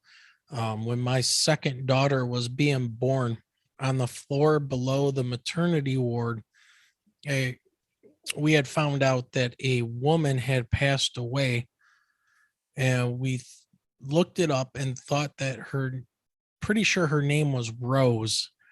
So after we brought our second child home, and we didn't know any of this yet, that any of this had happened, and my ex-wife and I brought our second child home, and it was not very long at all until we started hearing a sound like an older woman's voice in the baby monitor, and we could hear, our daughter giggling.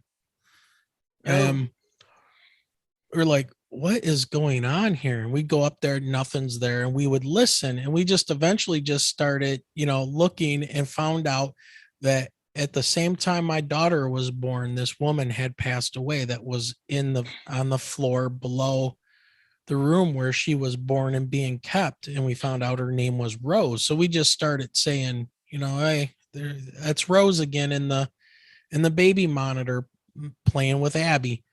And it was really bizarre, and it wasn't all the time, but and then people say, well, it's just the monitor picking up sounds from the radio or something. It could have been, but there were times where when she got older, it would be like she was literally in her crib playing with somebody, and you could hear the whispering in the baby monitor. So I'm right there with you about the whole portal and hospital things, because that's my realm that I step away from. I can't give me UFOs. I don't want to deal with the supernatural and the demonic stuff. Well, they really are portals. People are born there and they do die there. And because of that, there are, when the spirit does leave the body, it's very clear that it transitions. And so when it's dying, it is transitioning right there. So hospitals probably see 1,000 deaths, a year, if not many more. Oh, sure. And so you have a lot of transitioning going on there. So I have always thought they were portals. I don't care for them. I've been in a hospital when a huge orb came into my room, and I had been sick and I had fainted and I didn't know what was wrong with me, and this huge orb came in the room, scared me very much, hovered right over me. And the next day when the doctor came in, he goes, "Wow, you have taken a turn."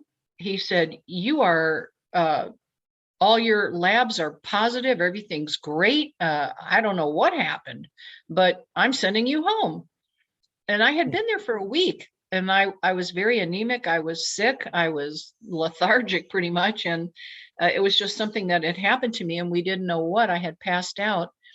And, and then all of a sudden this huge white orb comes in my room at the hospital, no less, and I'm fine. So, and this was not just a regular orb. I mean, this thing had a light in it. It was not just one of those little ones like a dust orb or something like that. This thing opened the door, came right, the door kind of opened and in it came, and it just hovered right over me, and I could have reached up and touched it. It was frightening, but these things happen. These things are very real in this life, because if they can happen to me, they can happen to you. I don't know, Michelle, did you want to talk a little bit more into the demonology? Because I have like one other question I wanted to ask. Is there something you wanted to jump in on? No, I'm reading some of the blogs right now on Teri's site. Oh, all right. Oh, good. Yes, her website, there's a wealth of information there. Those are all my personal experiences, and the orb coming into the hospital is on there, and so is, with Jerry and Eddie, and my eye. There is a reptilian one there that is very interesting. The first one that I had, and the healing is on there. And if you want to look at one that is quite interesting, there's one about the tornadic spirit that came into my room. That was frightening. And that person was alive. And yet I call them familiar spirits. These spirits will come to you and they will pretend they're your grandmother, your mother, your brother who died, or they're somebody from the other realm. That is not who they are. Those are familiar spirits, and they're dealing with your emotions. And they present as one thing, but they're tricking you. And when people say, "Oh, my grandfather showed up," and I'm like, well, yeah, could have been, but might not have been, tell me about it. And Yeah. usually you can identify with what it was or what it could have been. And maybe it could have been, maybe the Lord did allow the grandfather to come and say goodbye. I do know that does happen too. As a matter of fact, I'm positive, because my girlfriend, who was killed in an accident, talk about a bizarre experience. I was in Florida, and she had been killed by a real estate agent who was reading her laptop and typing while she was driving, and ran a red light and killed my very good girlfriend. Oh, As a matter good of fact, yeah, it was terrible. And I had given birth not given birth with her, but she was having a baby, and we were having a hurricane, and I went over to her house, and I was the doctor that night. I delivered her daughter. So she was very close to me, and just a real good friend. And when she died, I lived in St. Pete. She lived in Clearwater. I did not know she had died. Nobody had called me to tell me she had died. And I'm in my living room, and all of a sudden, I see the paper, my St. Petersburg Times, laying on the chair, and I was led to pick it up, and I was led to sit down. And it's almost like somebody took my head and pushed my head to the right, so that I was looking at the obituaries. And Jay had died. Her name was Janelle, but they called her Jay. And she had passed away, and I went, oh my gosh. And then I heard her speak to me, and she said, "It's okay, Ter. I'm happy." And I thought, in her voice, I thought, oh my God, that was her voice audibly in my house. And so these strange things can happen. And I'm pretty sure I wrote about that one too, but it's bizarre what can happen in this lifetime to us. Yeah. And I wonder if things like this happen a lot more than we know about, because people there's such a stigma attached to both the UFO, UAP phenomenon, and like the spiritual side of things, and people don't want to be looked down upon in those ways. And plus, then you look on TV and you have the sensationalizing of ghost hunting and yeah, all that's of this all pretty stuff. much crazy. Yeah, they're just getting ratings. That stuff is not actually happening. They're portraying things, but yeah, some of those things can happen. Well, before we end this conversation, which, man, we're going on almost 2 hours already. Just the time just gets sucked away. I did want to talk to you a little bit about your book. You were talking a little bit about Travis Walton, and he had died in that beam when he was taken aboard that craft, and they healed him. And now you wrote this book that talks about alien healing. Can you give us a little bit of background on that, and what's a little bit of the story behind that? Sure. Well, in 2000, the year 2000, I had been, diagnosed with a Crohn's colitis, and it was very severe. And it was brought on by stress and anxiety, and God knows I've lived with that my whole life. And it had come to a pinnacle point where I was bleeding for about 2 years, and the bleeding was so bad, the doctors told me, Teri, you're going to have your large intestine removed. If you don't get it removed, you will die. We cannot promise you how much longer you have left. At this point, it's not even functioning. It's just simply rotting inside of you. Oh, wow. And That's really serious. That's pretty I have a serious. friend that deals with Crohn's at work, and the poor guy is miserable. And it just, being teachers, our middle name is stress. So, Yeah. things really, are bad for him right now. So I get where you're coming from with this. Yeah, and it's normal to have Crohn's or colitis. I had Crohn's and colitis, and they do say that's impossible, but my doctors showed it to me when they removed my large intestine.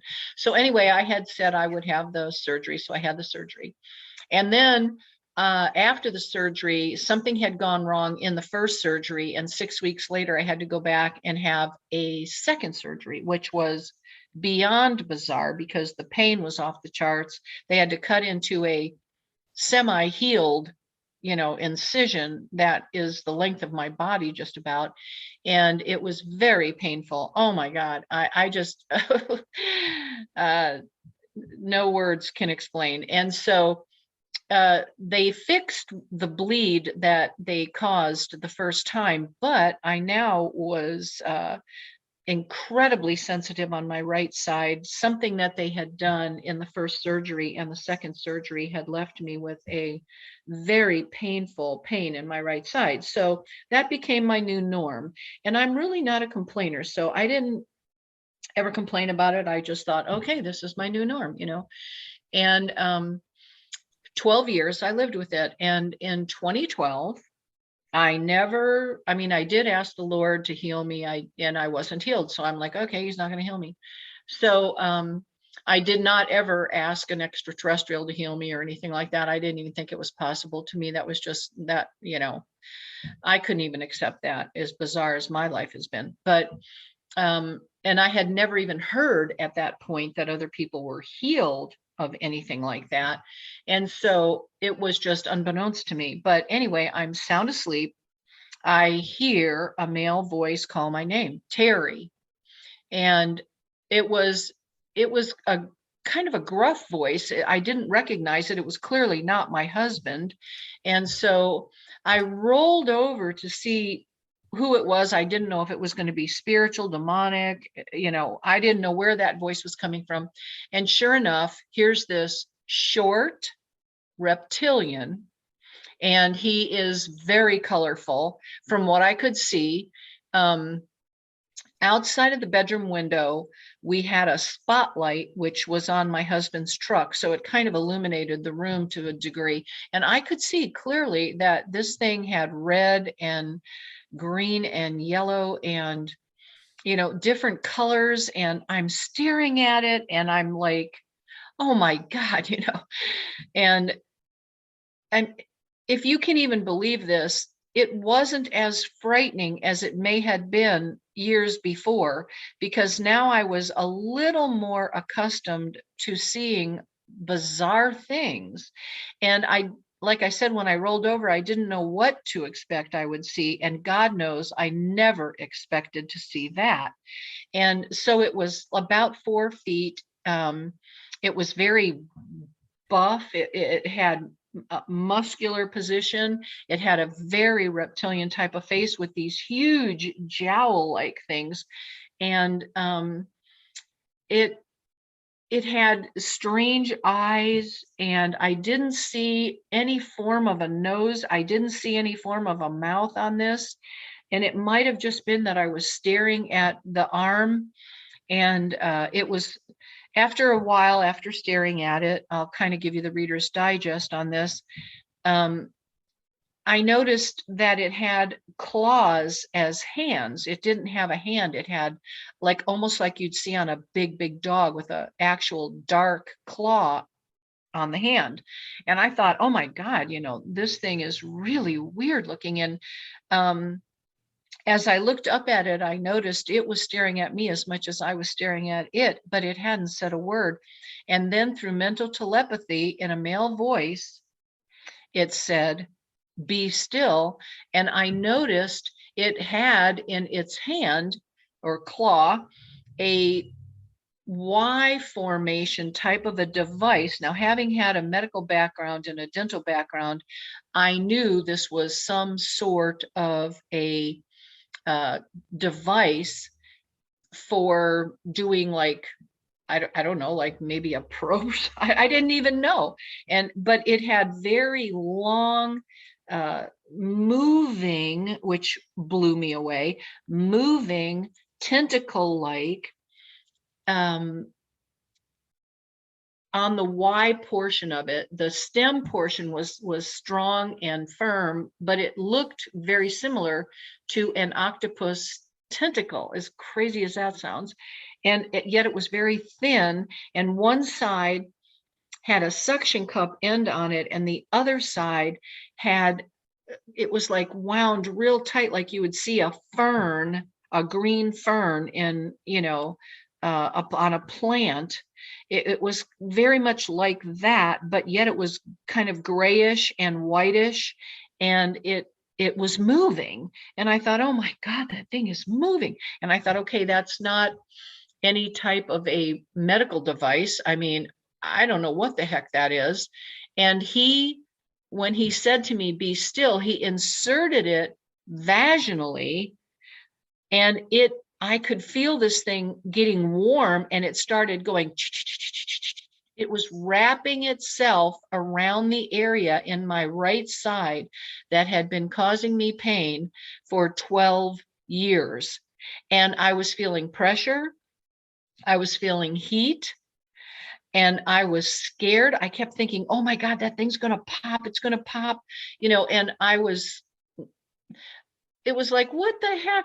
The other side attached to the outside of me, and I could feel a vibration, like a tingling vibration. So all of this was going on at one time. And I'm like, what in the heck, And I didn't know what to think of it. Nothing like that had ever happened to me. I was never aware of having anything happen to me. And I just thought to myself, oh my God, this thing is going to pop. There's going to be blood everywhere. And I thought, oh my God, am I going to die? And I closed my eyes real tight, like anybody in their right mind would. And I just thought, oh God, I can't believe this tingling and this heat. And the heat was getting a little bit too warm, and the pressure was getting it was just feeling like it was just going to pop. And I held my eyes closed real bad, and I thought, what's happening to me? What's happening to me? And all of a sudden I felt nothing. And I'm like, oh my God. And I opened my eyes, and he was gone. And I thought, what the heck? And I could not move. I laid there. The tingling was still very, very present. The heat was not hot anymore. It was like it was disintegrating, and there was no pressure. I laid there for about I'm thinking it could have been 2 to 3 hours. My husband actually got up, went to work, and I never even moved. I never told him about it. I laid there thinking, should I tell him about this? And I thought, no, don't tell him. I was married to somebody who did not believe in extraterrestrials, did not believe in ghosts, did not believe in spirits, did not believe that angels could exist still. And I thought, if I tell him anything right now, it's just going to cause an argument or a fight, or he might say something, this is just not, he wasn't communicative. I couldn't talk to him. And I thought, I'll just have to, talk to my sister or talk to somebody at MUFON, or, and that's what I did. I got up finally and I called a friend of mine at MUFON and said to her, oh my God, this happened to me last night. And I was still shaking. I said, I'm still having the tingling effect. I don't know what to do. And she said, did you take a swab? And I said, oh my God, I know to do that. Why didn't I do it? And I thought, I don't know, I'm not thinking straight. So I went in and I got Q-tips and I took a swab. Like a dummy, I only took one. Go figure.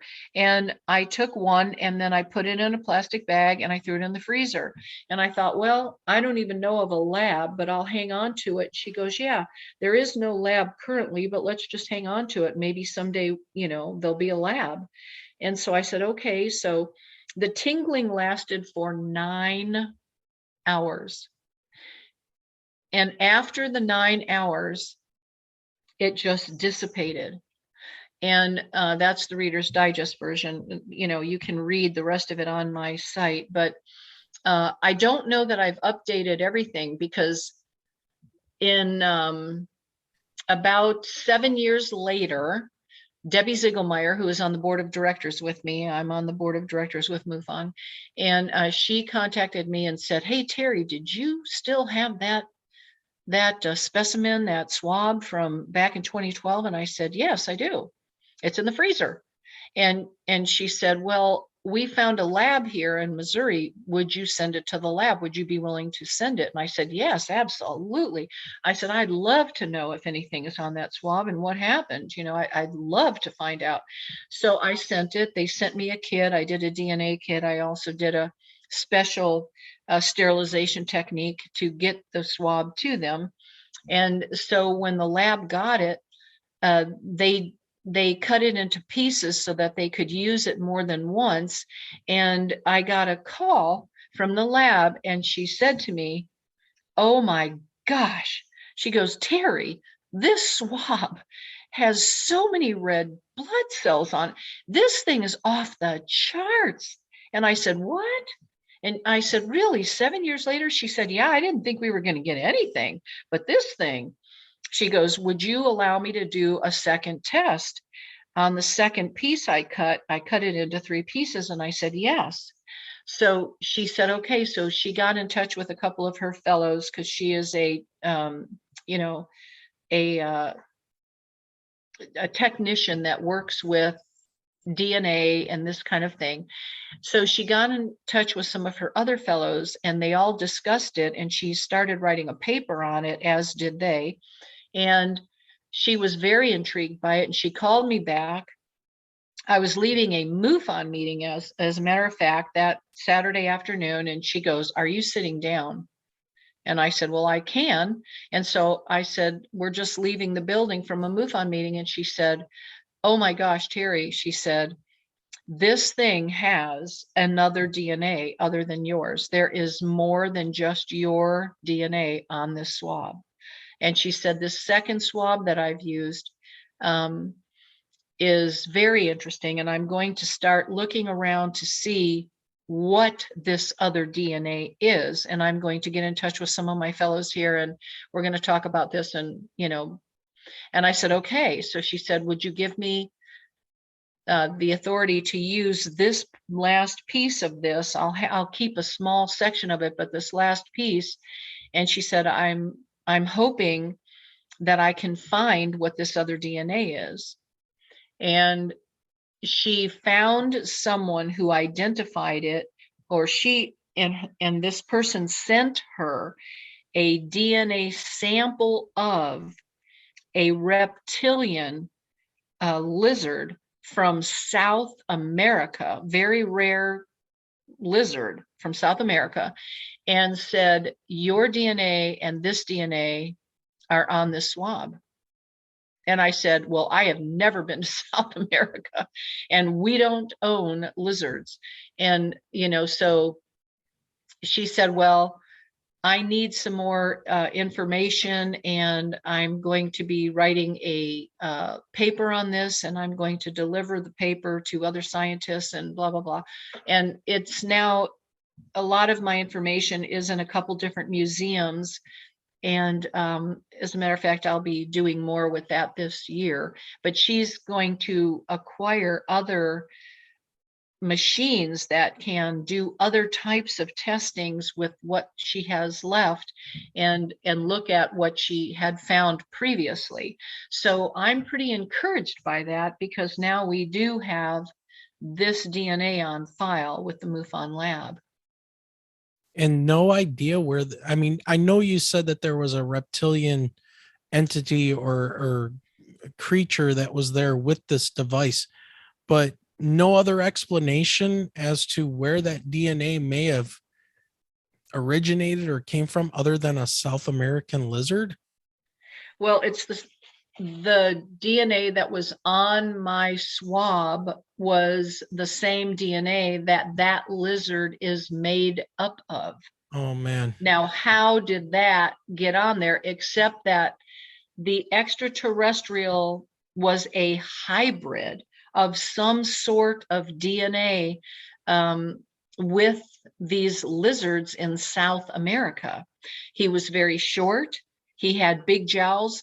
I was so shocked when she sent me the picture of the tegu lizard and said, look at this lizard. And I went, oh my God. And the thing that was so bizarre was, I forgot to tell you this, going back, the one thing about this lizard was the eyes, and the fact that it had a red and a black circle around the eyes. And I thought, oh, look at that. And the eyes were, thinner, but longer. And like I said, they had the jowls, and I had said that I kept saying, puff up this part here, and I was pointing to the cheeks. And because my husband was trying to do a rendition of it, and we were doing it because I was speaking at UFO Con in Florida, and I had to have something to show, but we were doing it like lickety split, and we were trying, and I was getting mad at him because he wasn't doing it exactly like I saw it. And you know how that is with husbands and wives, you're trying to tell them something and he wasn't getting it quite what I was saying, and I was getting so frustrated. And I'm not somebody that can draw. I can't draw. And so, it was hard for me. And I never even thought about looking at lizard pictures. It just didn't even occur to me, because it was a reptilian. In my mind, I saw this reptilian. It wasn't a lizard, it was a reptilian. So then when she showed me that tegu lizard, it just blew my mind. I was like, oh my God, there's those jowls. There's that nose. There's that, the back of that head is much flatter. That's it. And I kept saying that to my husband. He was like, oh my God, Teri, calm down. And I'm like, no, we have to redo that picture. That picture that you did was nothing like what I actually saw, but we did it so I would have something to show the coloring. And anyhow, that experience, I remember thinking that day, God, why? And I felt like he was showing me that he has created everything that is, and things have talents, different beings and different angels have very specific gifts and talents. Some are messengers, some are some are like Gabriel, some are like Michael, some are like, some are warriors, some are this or that. They all have different talents. And we as humans, you're a scientist, I'm a radiologist, I'm into other things, I'm into this or that, or medicine, or, dentistry, or sterilization. I'm into my thing. Your wife is into her thing, other people are into their thing. We're not all the same. We have different gifts and talents. And it was like he showed me these other created beings also have gifts and talents, and they're different. And yes, some of them can use different things with their technology to heal. And I'm like, it wasn't the extraterrestrial that healed me. It was what he was holding in his hand that healed me. It And was he the inserted, technology. it was his technology. And so I'm like, oh my gosh, this is more bizarre than bizarre can get. And yet it happened. It changed my life, because let me tell you, I had a hard time with that, because I really believed only God could heal, only Jesus could heal. You know, as a Christian, I did not believe that people could heal. But then I read an account in the Bible of an angel that stirred the waters, and anybody that got in the water was healed. And I'm like, look at there, an angel healed somebody. And this extraterrestrial flippin' healed me. I'm like, oh my gosh. So these things are very real. And then after that, I spoke with Preston Dennett and a bunch of other people, and I've interviewed these people who also are very familiar with people giving testimony of healings. So, you know, as bizarre as it all sounds, I'm telling you, we live in a very interesting world. This little blue planet is very interesting. I tend to agree. I think you hit something on the head there. Well, we're going to go ahead and we're going to get things wrapped up here. So just a couple closing questions for you.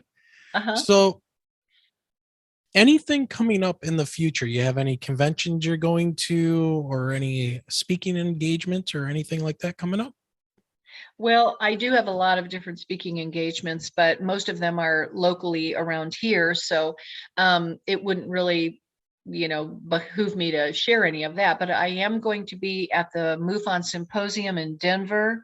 And if anybody is able to get there, please get there. It is family time. It is talking to people who understand, who know, who have experienced, who are there for you. It is wonderful. Those symposiums are amazing. And we have so many good speakers with a lot of different information. So just go to MUFON.com and you'll find out all about that. Teri, we often ask this. Do you have any ties to Michigan?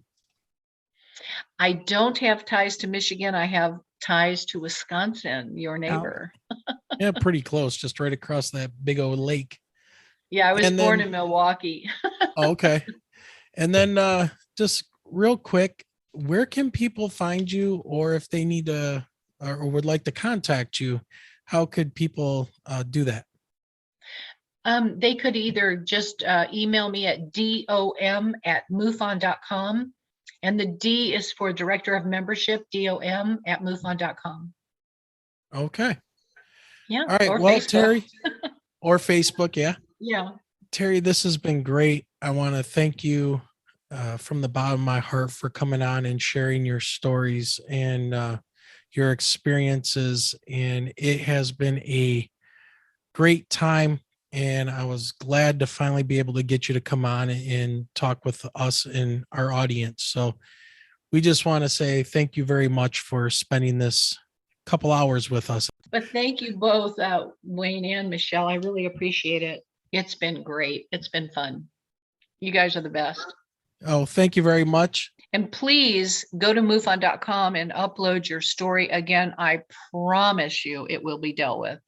Okay. We will definitely do that. So, all right. Well, thank you very much, Teri. Have a good night, and we will talk to you soon. Okay. Thank you. Bye-bye, you guys. All right. Bye-bye. Bye-bye.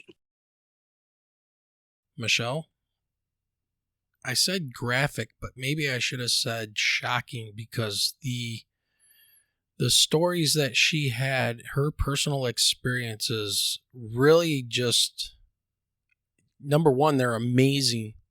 Number two, I can't believe somebody went through those kind of experiences, but then to be healed of, some critical and deadly diseases is just incredible. I mean, it's just, wow. I don't know. Well, if our listeners are like me right now, you got to a certain point of the stories that your mouth just dropped open, and it's kind of like hand over the mouth. Yeah, because it literally is frightening. I mean, to wake up and then see and know you're dealing with these horrible pains, and then to see this creature standing there, and then it heals you through some form of technology or whatever that it had, and then just to disappear. And she also talked about the orbs in the hospital coming and healing her, and just some crazy experiences. And I honestly, I don't know what to do with a lot of that. Obviously, she's gone through a lot, and her experiences really affected her. I know a situation like that would have left a mark on my mental state. Well, of course. Yeah. So how does one person process all of that? And that is something that must be hard to deal with. But, she seems to have found a great group with MUFON, even though our experience, it wasn't bad. It just, we didn't have an experience with MUFON when we kind of wanted to, when we wanted to report our sightings. So we're going to try to reach out to them again. I was going to say, it sounds like we're going to now. Yeah. So I think we should wrap this one up. Michelle, what do you think? I think that we have a lot to process after this show. Yep. Well, everybody, I think we're going to wrap it up for tonight and head on out. We will see you in about 2 weeks when our next guest will be Bigfoot Michigan Rob. I am sure that's going to be a great conversation. Michelle, anything else you want to add for tonight? Nope. Like I said, I think that this is just one of those moments that I need to walk away and process everything. So have a good night, everyone. All right. Have a great night. And remember, keep your eyes to the sky.